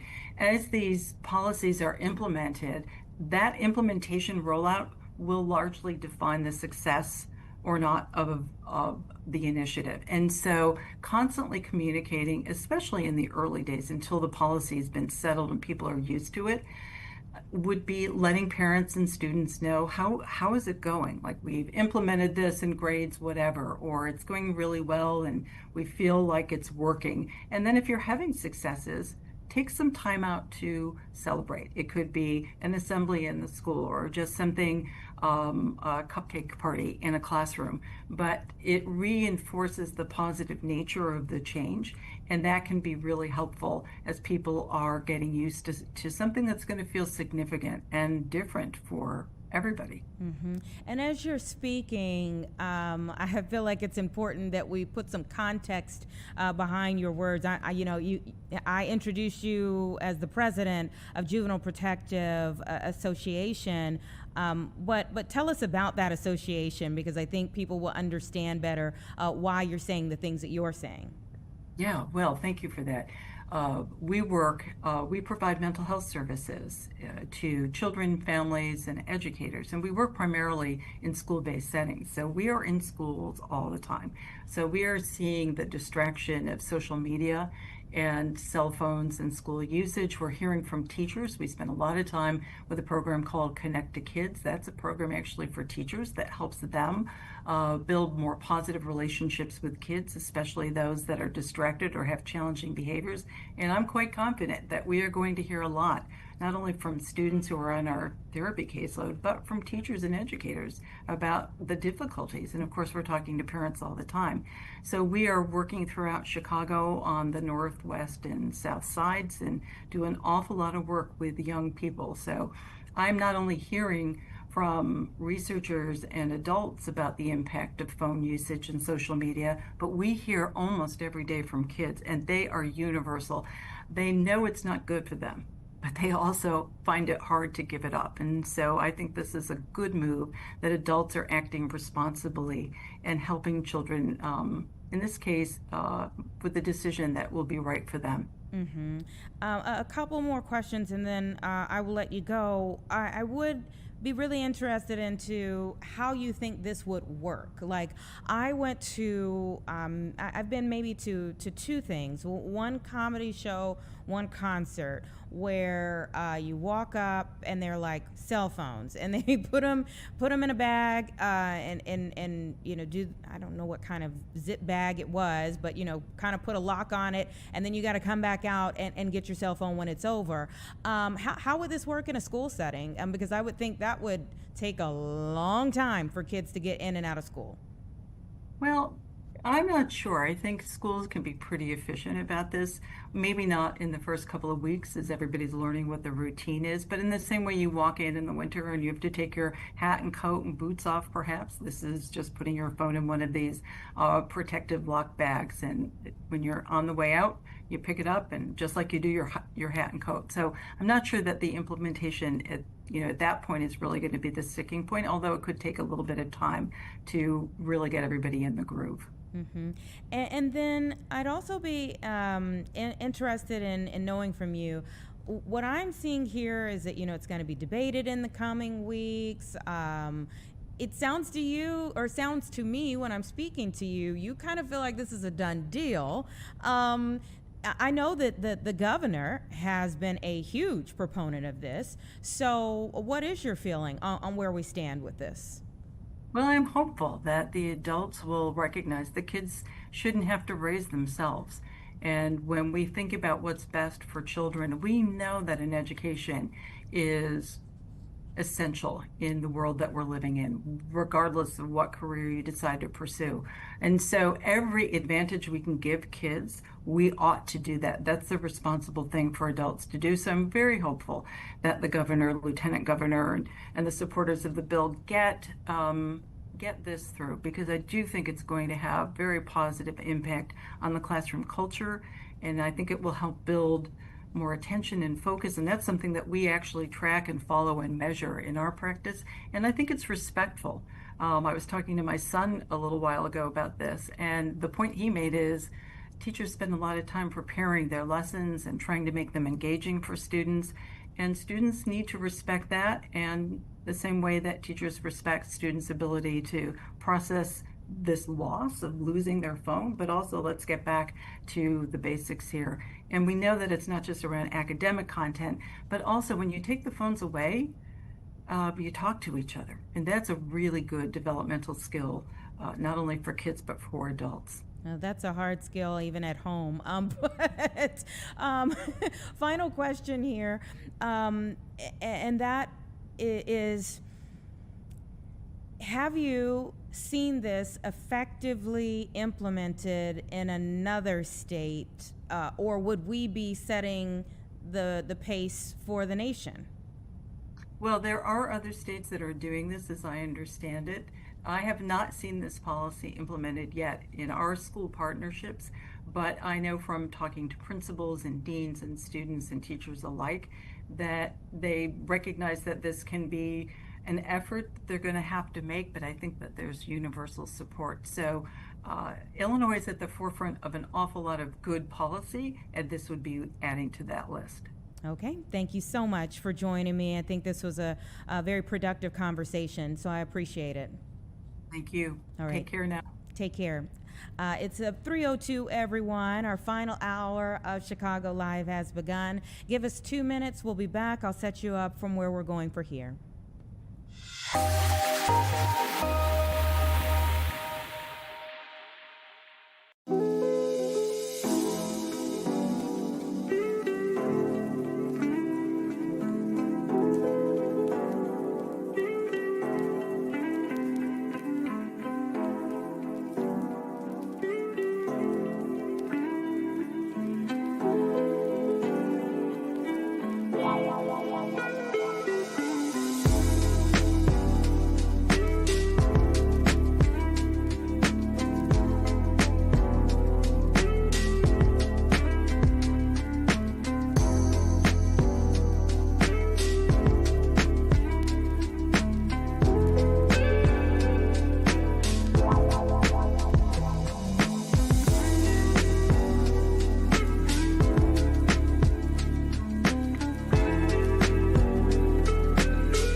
Welcome back, everyone. We so appreciate you staying with us from 1 to 4 each and every afternoon. And so now we are in our final hour here of Chicago Live for the day, and we have several conversations still to come here.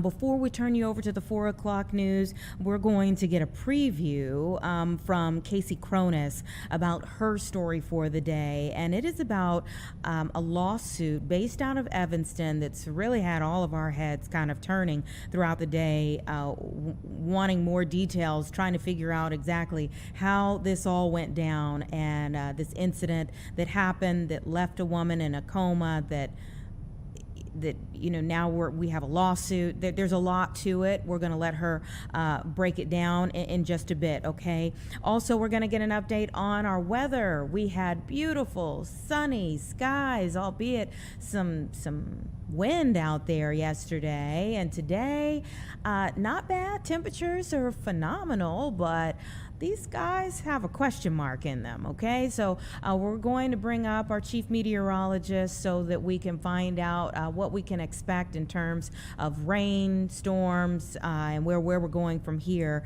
as we get closer and closer to the weekend. We'll also have our own Terrence Lee, who is going to give us an update on, or preview, I should say, of some of the other big stories coming up at 4 as well. All of those things to come. But first, a conversation about guns in our state. So often, when we hear about incidents involving guns on the streets, it is very rare that we hear about just one bullet being fired, or just an injury from just one bullet.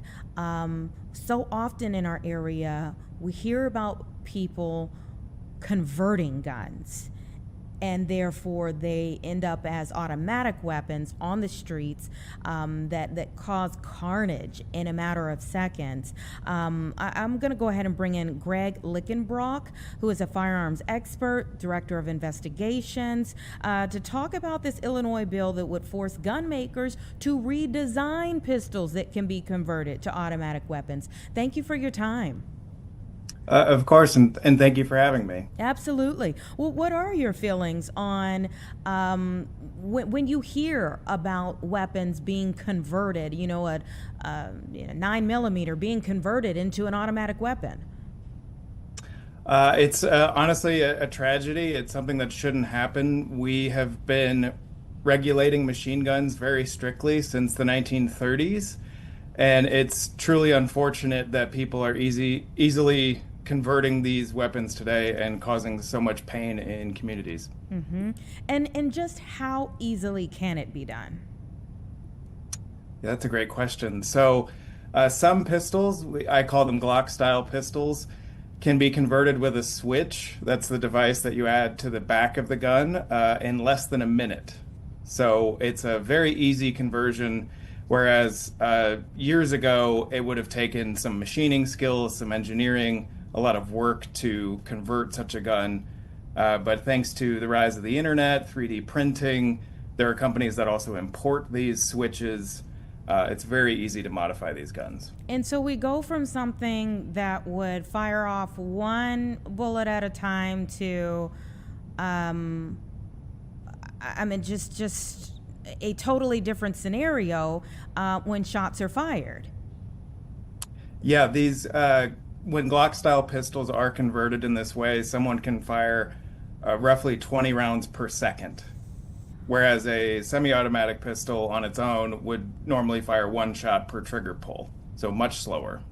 Wow. And so Illinois really did advance a lot of legislation after the Highland Park 4th of July mass shooting. There would be that question as to, did it go far enough? Obviously, there are many who feel like it went too far already. How do you work through these very strong opinions? Yeah, that's a good question. I personally am a gun owner, but I believe in common sense gun safety measures.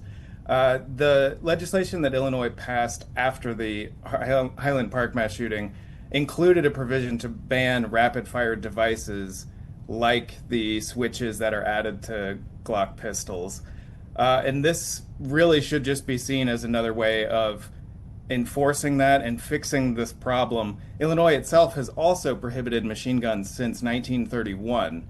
So this is really fixing a problem that that the state has wanted to crack down on for a long time, that has been effective until recently.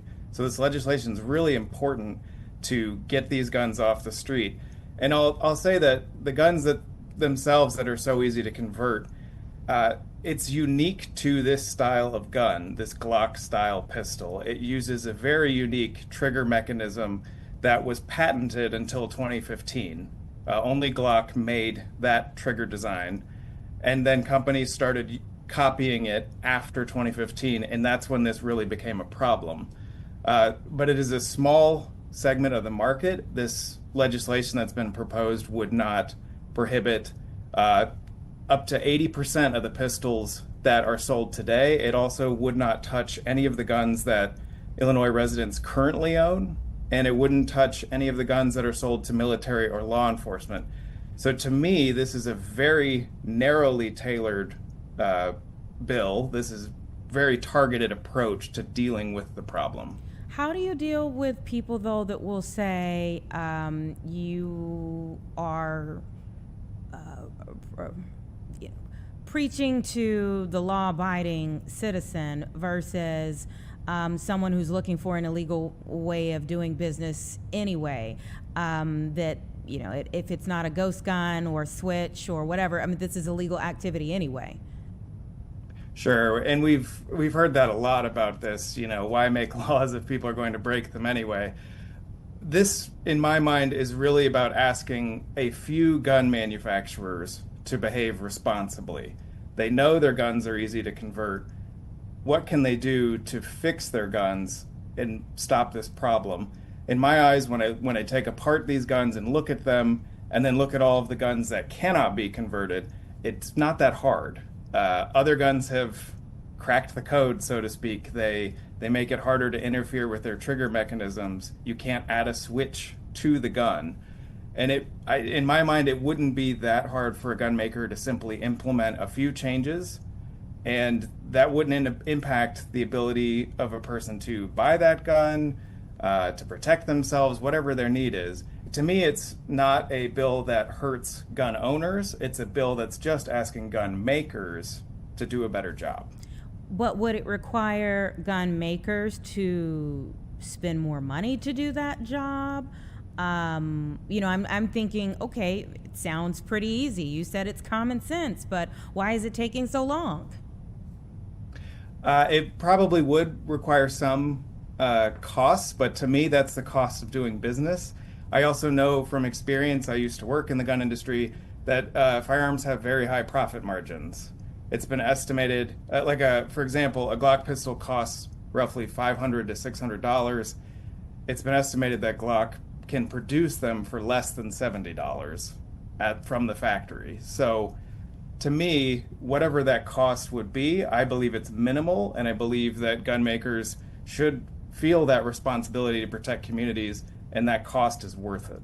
Mm-hmm. So where is this in the process through Springfield? Like, where are we at this point in time in the progression of this?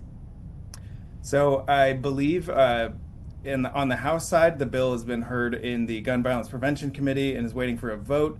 And I believe it's a similar situation on the Senate side as well. Mm-hmm. And I know that there are some pretty big organizations involved in backing this, Everytown for Gun Safety being one of them, one of the largest. If people are unfamiliar with, say, Everytown, give us a little background on Everytown. Yeah, so Everytown for Gun Safety is the country's largest nonprofit dedicated to gun violence prevention. We do everything we can to end gun violence, whether it's supporting laws like the one we're talking about, whether it's supporting lawsuits that get gun makers to behave responsibly. We have a huge grassroots organizations such as Moms Demand Action and Students Demand Action who are out there every day trying to enact change, trying to clean up our streets and just save lives. This legislation follows California, New York, Connecticut, Maryland, that all had similar bills. Do you find the verbiage of those similar bills that were able to pass through, do you think that we will see it mirrored here in Illinois, the success that was brought in those states? So the legislation did pass in California. It was recently signed into law in October, I believe. The other states that you mentioned are currently debating the bill, and they all use very similar language, and that's because they all, again, want to go after this specific problem. And I am hopeful that each of those locations, New York, Maryland, Connecticut, I'm hopeful that they all pass the legislation. Same with Illinois. I believe it's a smart, common sense thing. And it's a shame that gun makers themselves, they have a lot of legal protections these days. It's a shame that this kind of legislation has to be pushed forward. As someone who worked in the gun industry, I really wish that gun makers would just behave a little bit more responsibly and take care of their communities so that none of this would be needed in the first place. Thank you for coming on the show today. We certainly appreciate it. Please keep us updated on how things go from here. Absolutely. Thank you so much. Take care. It's about 3:16, everyone. Give us 2 minutes, and we're going to work on getting our friend Terrence Lee here into the chat so that we can find out what's coming up next at 4.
Right now, and our friends down in the Fox 32 newsroom are working feverishly to get ready for the next newscast. And so let's go ahead and bring in our own T. Lee to update us on what you all are working on for First at 4.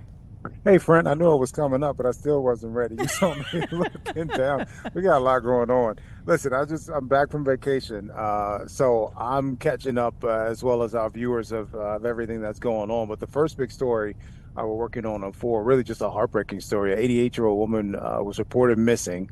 Police found her inside her home in Roseland, wrapped in a rug. She was killed. Medical examiner says it was from assault. Now, a 66-year-old man she lived with is now charged with her murder and hiding the body. His name is Kevon Works. Joni Lum, that's the story she's following for us today. So we're still getting more details in and working on confirmation as well. But it's just a tough one to cover today. Second, this one is still developing too. It involves a 42-year-old woman. Her name is Felicia Williams. She's in a coma after she had an encounter with police in Evanston. She was part of a chaotic scene, from our understanding. Fought officers, police say. Her family says she was having a mental health crisis. Somewhere in that response, she lost oxygen. Her family says her brain is severely damaged. They are now suing the city.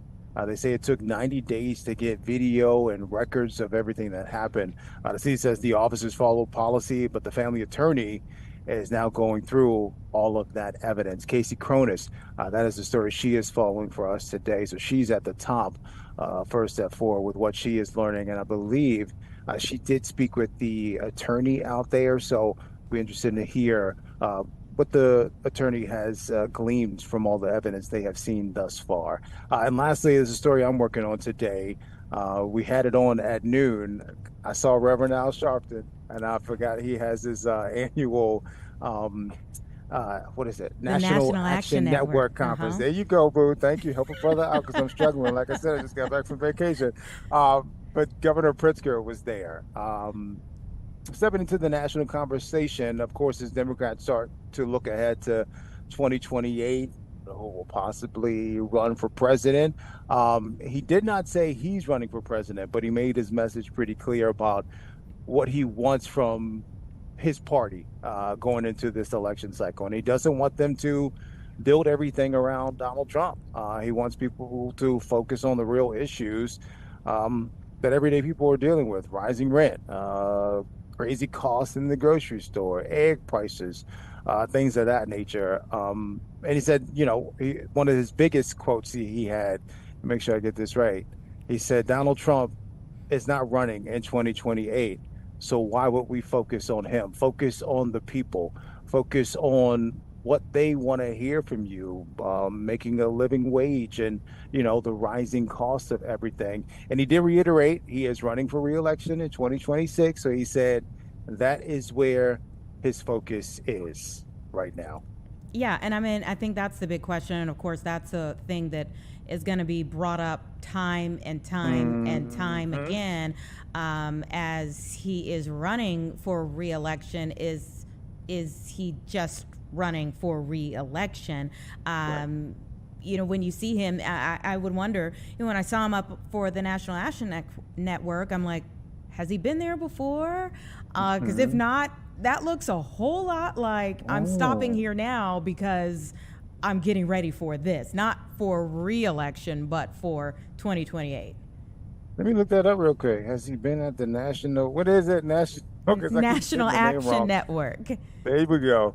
Conference before. A lot of people online, of course, being messy on Twitter and X.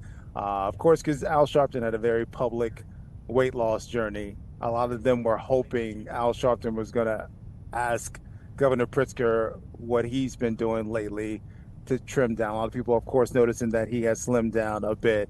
It does look like he's spoken at the conference before or convention before, Anita. Okay. But the people on the internet wanted Al Sharpton to ask Governor Pritzker about his weight loss journey. But, again, that's just the internet being the internet. They did not get into that. Well, we know he's gone on long walks. We do know that. There you go.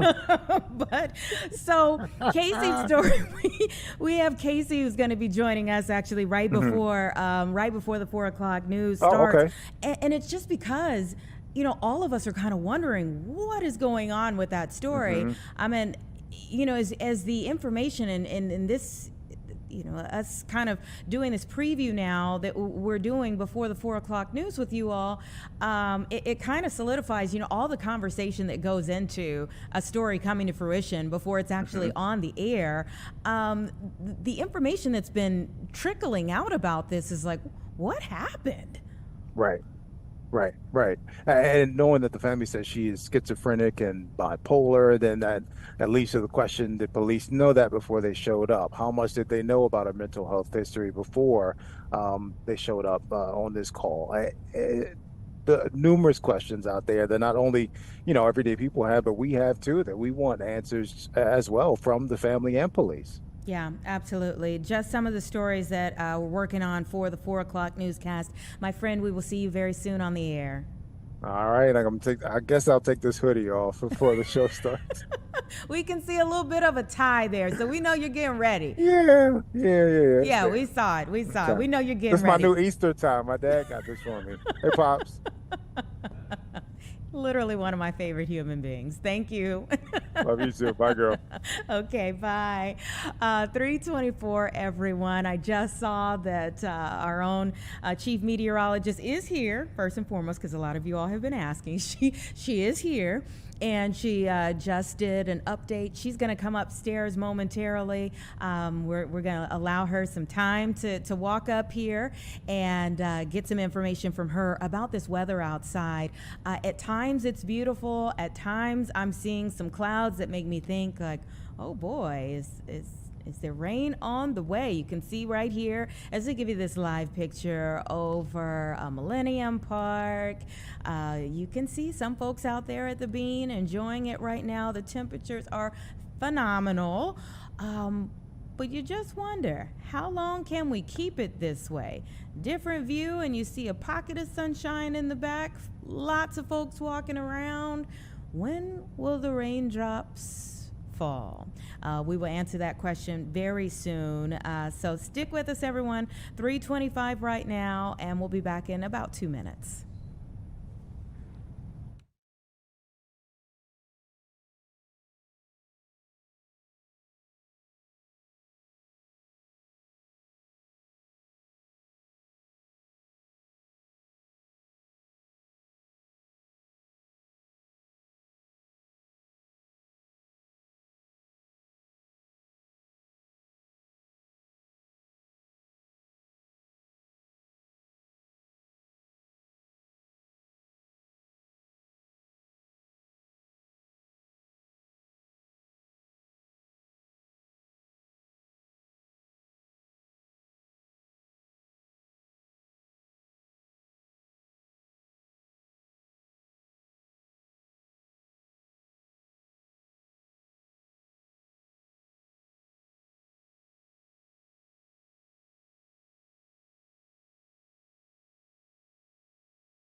right, welcome back, everyone. It's just about 3:30 right now, and we're going to take a look at what's going on with the stock market today, how things closed for the day. A mixed picture here. You know, yesterday we were hitting some huge highs earlier this week, but you can see here a bit of a mixed picture. Let's kind of give it a little context and some numbers here behind what we're seeing. As you see, the Dow Jones closed up about 275 points here. The S&P 500 also adding 0.62%. So some rallying at the end of the day, and that's a wonderful thing to see a rally. Oil prices, though, gained. There's still some optimism, that this 2-week ceasefire, I think all sides see it as fragile, but it is holding as of right now between the U.S. and Iran right now. But in terms of those crude prices here, they rose to about 97.87 per barrel for West Texas Intermediate futures there. And then at one point it was at $100, so right around $100 for most of the indications there for oil prices. We're just seeing there's a lot of conversation about the Strait of Hormuz, obviously. One of the big factors regarding the ceasefire had to do with the Strait of Hormuz, getting more ships through the Strait of Hormuz. It opened, it closed. It opened, it closed. And so that contributes to the mixed picture that we're seeing as well. But the chief investment officer for one particular organization says the very fact that the ceasefire exists and both sides agree to it gives investors the ability to believe that this situation will resolve itself longer term. So we shall wait and see. But the longer the strait is closed, they say the more difficult it is to reopen everything, and the longer these sort of supply shocks are going to last. A mixed picture for today. We shall see what tomorrow will hold. Friday will be here before we know it. And look who is here with us, our chief meteorologist. You're here. I'm here. Still here. Still here.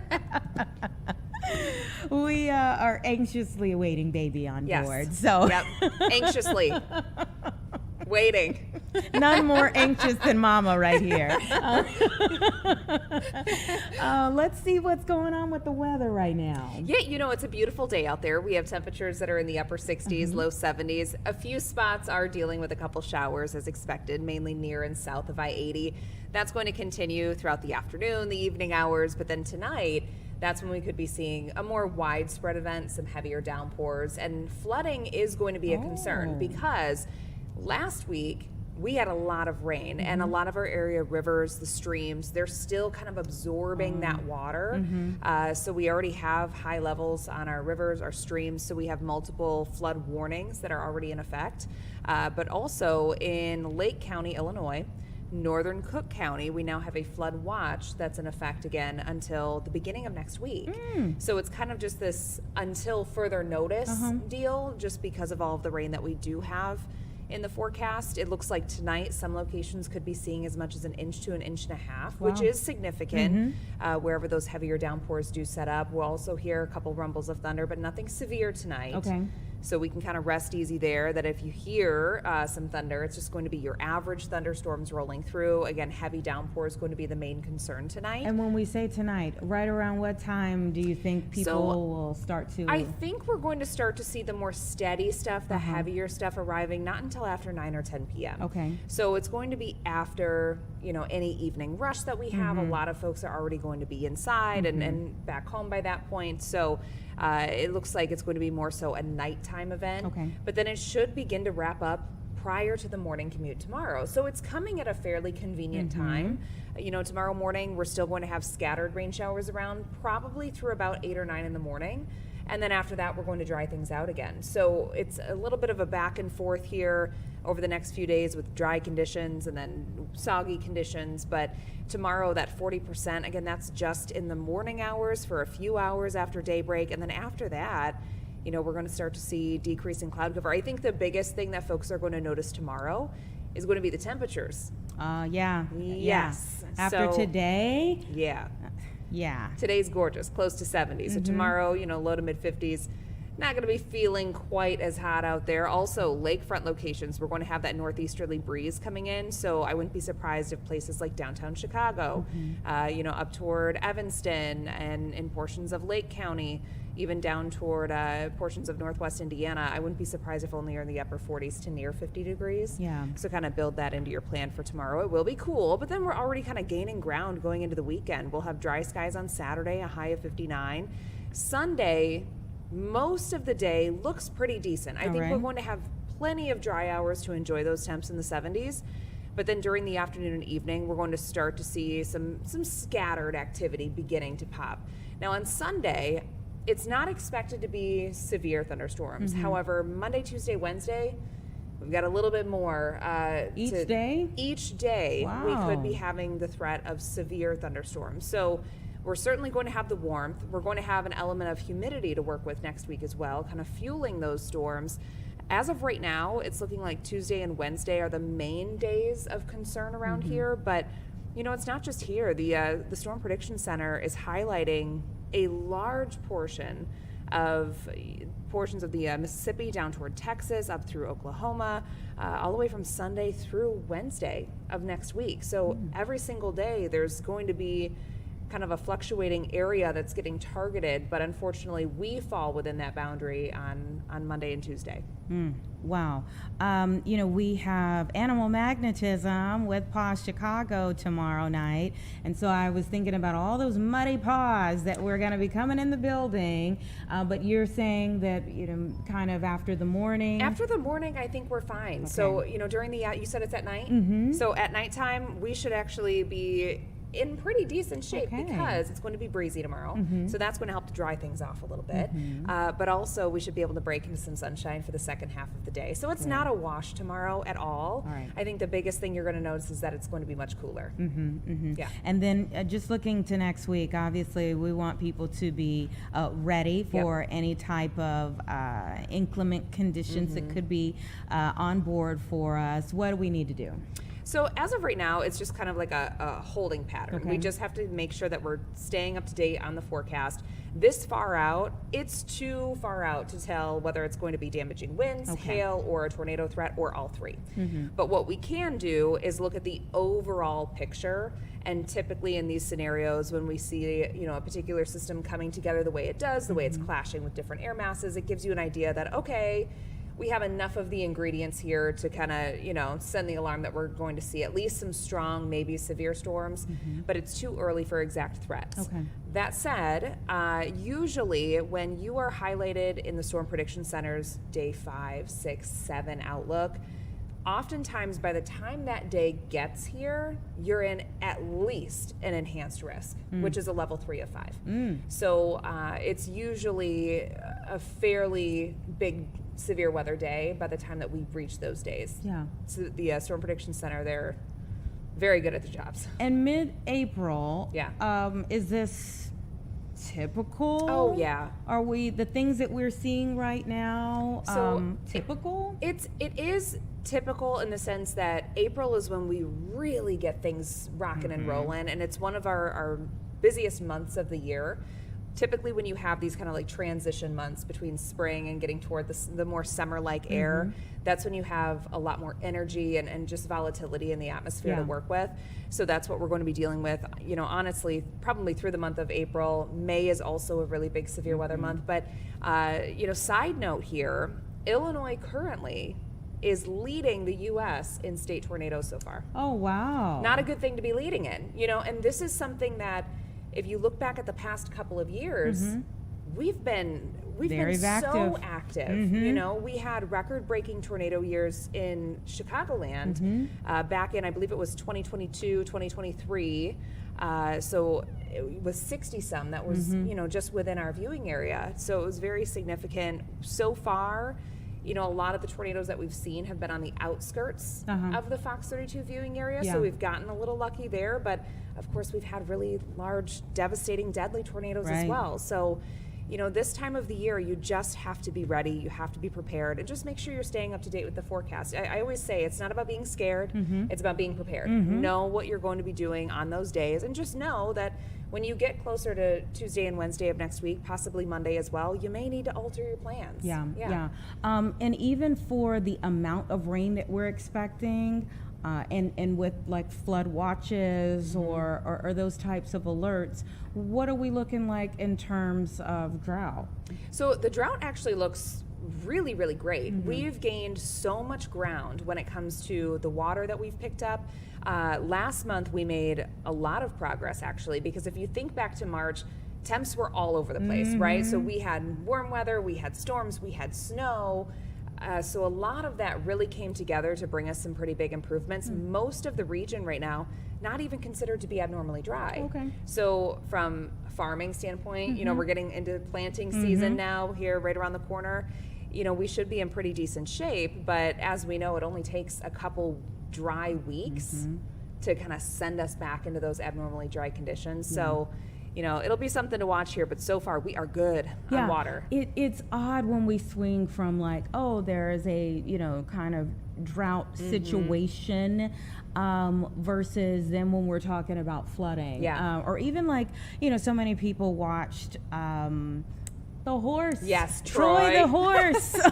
Troy. Over the weekend. And he's out there in that water. It was at Coon Creek. I believe so. And you're like, oh my gosh, how does this happen? Well, and flooding, especially of streams, creeks, rivers, it happens so fast. So a lot of folks, you're probably constantly getting these alerts on your phone if you live within the region of a lot of these rivers, and you're probably thinking, okay, why do we have a flood warning going on for 2 weeks? It seems excessive, but all it takes is a single rainfall coming through, and those are low-lying areas. So all of the runoff eventually makes its way into those rivers, and it compounds. So it very quickly can swell, and then you can get, horses like Troy that end up getting stuck. Our everyone's hearts were just like, oh no, let's save the baby. A few more numbers that I'll kind of throw at you here. Really interesting map that I love to show typically in my 8 p.m. little update is the percentage of normal rainfall that we've picked up in the last 30 days. And it's been substantial. So almost all locations across the Chicagoland region are 150 to 250% higher than the normal amount that we've received in the last 30 days. Wow. So, I mean, we've picked up a lot of rain, Wow, in a short period of time. Yes. Yep. Okay. All right. Well, thank you so much for coming up. We know you got to get ready for the 4 o'clock. We'll give you some time. I got to waddle down there.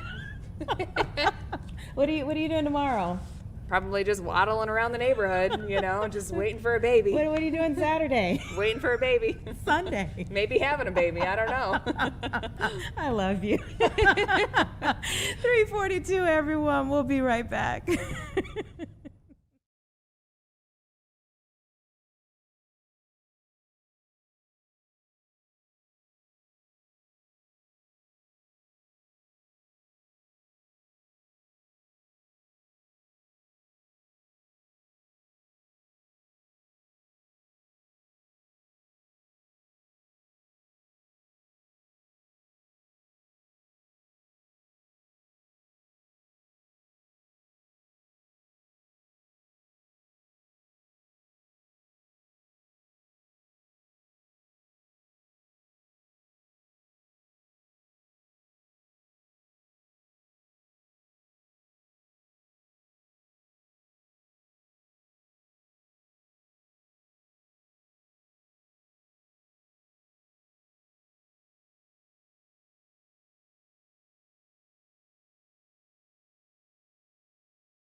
All right, welcome back, everyone. It's about 3:47 right now. We want to get to our very own Casey Cronus, who's working on a story out of Evanston that has so many people questioning the little details that we're getting little by little. Thank you so much for helping us to make some sense of this.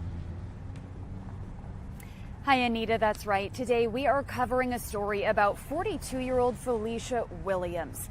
She ended up in a coma here in Evanston after an incident with police earlier this year. Now, just yesterday, her family filed a lawsuit against the city of Evanston. It was filed by their attorney on behalf of the family. Now, that attorney is arguing that when he submitted a FOIA request, it took 90 days for the city of Evanston to provide any information to him that he requested: audio, video, police report about what happened on the night of January 5th, 2026. Now, the attorney says that he only received that information this morning, the morning after he filed that lawsuit. I do want to run through the timeline of events as provided by the City of Evanston Police Department. Evanston police say on January 5th, they responded to the 1100 block of Howard Street. There, two separate incidents were unfolding. Now, that is right on the border of Chicago and Evanston. One of those incidents was unfolding in Evanston, the other across the street in Chicago. They say in Evanston, they were responding to the report of two men who were allegedly assaulting Williams, that 42-year-old woman we mentioned. Meanwhile, across the street, Evanston police say Chicago police were responding to the report of a stabbing. Evanston police say Williams was allegedly involved in that incident too. Now, Williams' family says that she is schizophrenic and bipolar, and they believe that she was having an episode. But when police tried to take her into custody, that's when things seemingly went south. Now, police say that because she had been bleeding from that attack, that she allegedly spat blood and saliva into one of the officers' mouths and tried to bite that officer. Police say they tried to, tell her to stop, to take her into custody, and police say they did have to use force to subdue her. By this point, paramedics were on site and they were placing her onto a gurney, and that's when police say she lost consciousness. She has been in a coma ever since, Anita. It has been more than 90 days since this incident.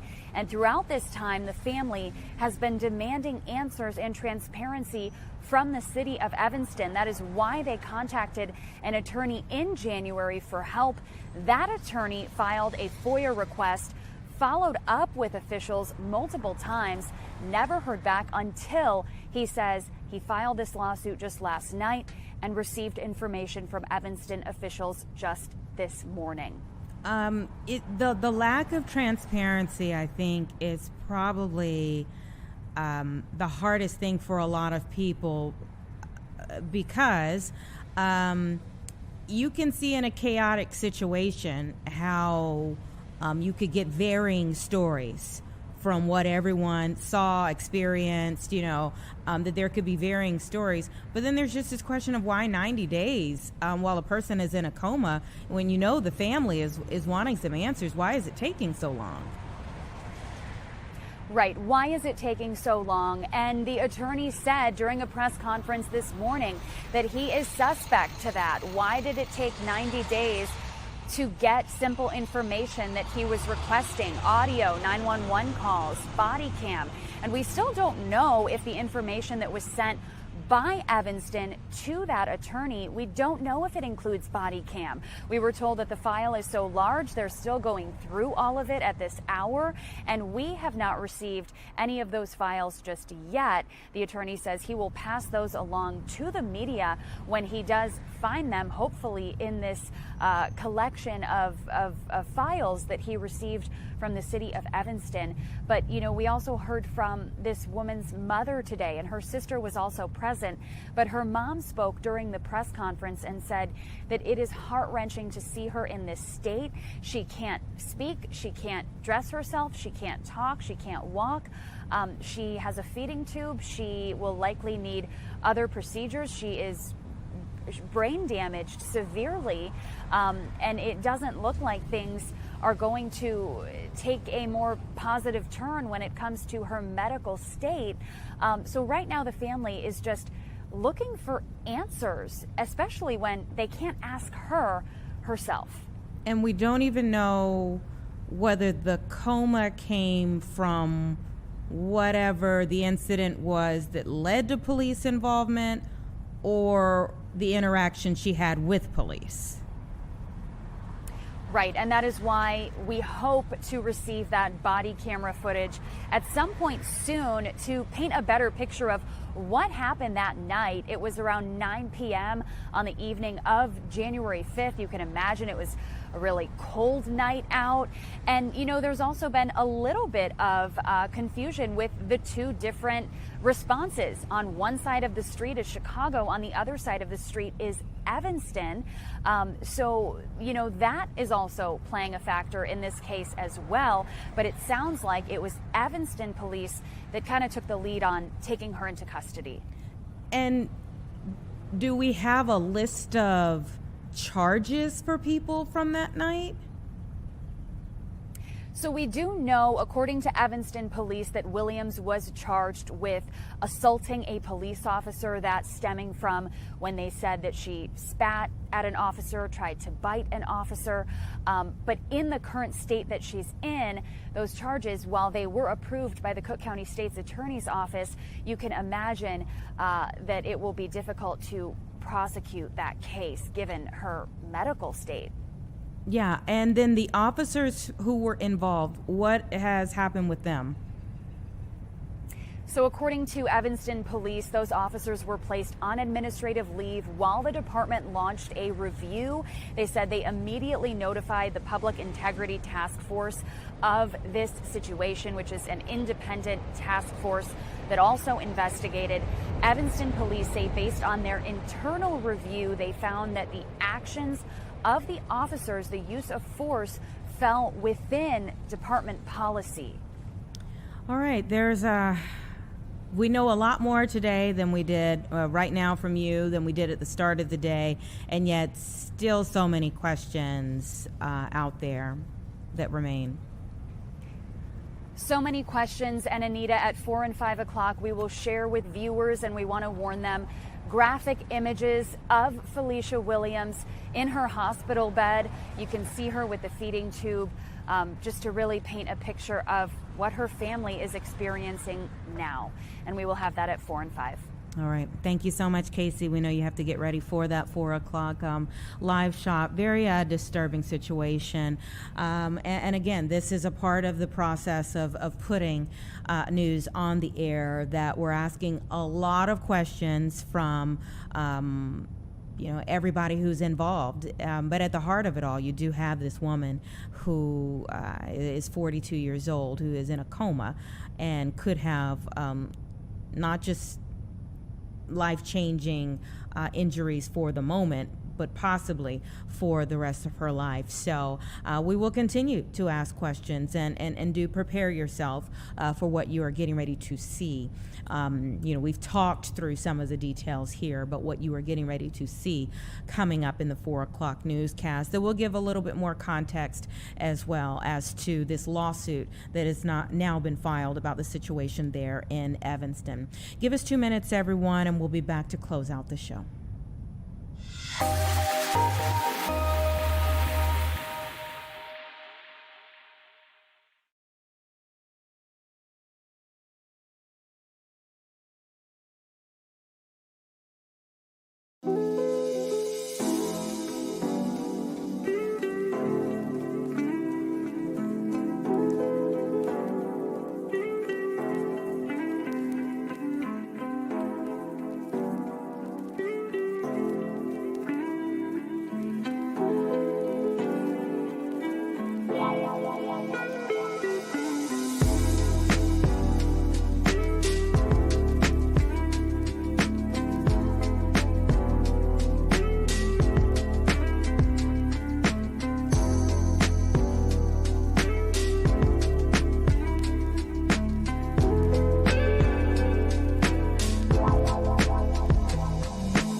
All right, welcome back, everyone. It's 3:58 right now, which means, of course, we are getting ready to turn you over to the 4 o'clock newscast. You know, just a short while ago, we were speaking with our very own chief meteorologist about the possibility of some severe storms at the early portion of next week and readying ourselves for those. And it does make you think about the severe storms. And she mentioned the severe storms just a few weeks ago that led to a loss of life and also devastating circumstances for so many others down in Kankakee County and in Indiana as well, Newton. And so we did just get in information about Kankakee County tornado recovery funding. They're going to be giving you more information coming up at 4 about that and so much more. We hope to see you here. Is this going to be a bigger spectacular than the Bezos wedding? I don't know. I don't think that's their I don't style. Know if she wants that. I don't think it's their style. I agree. I agree. We will see.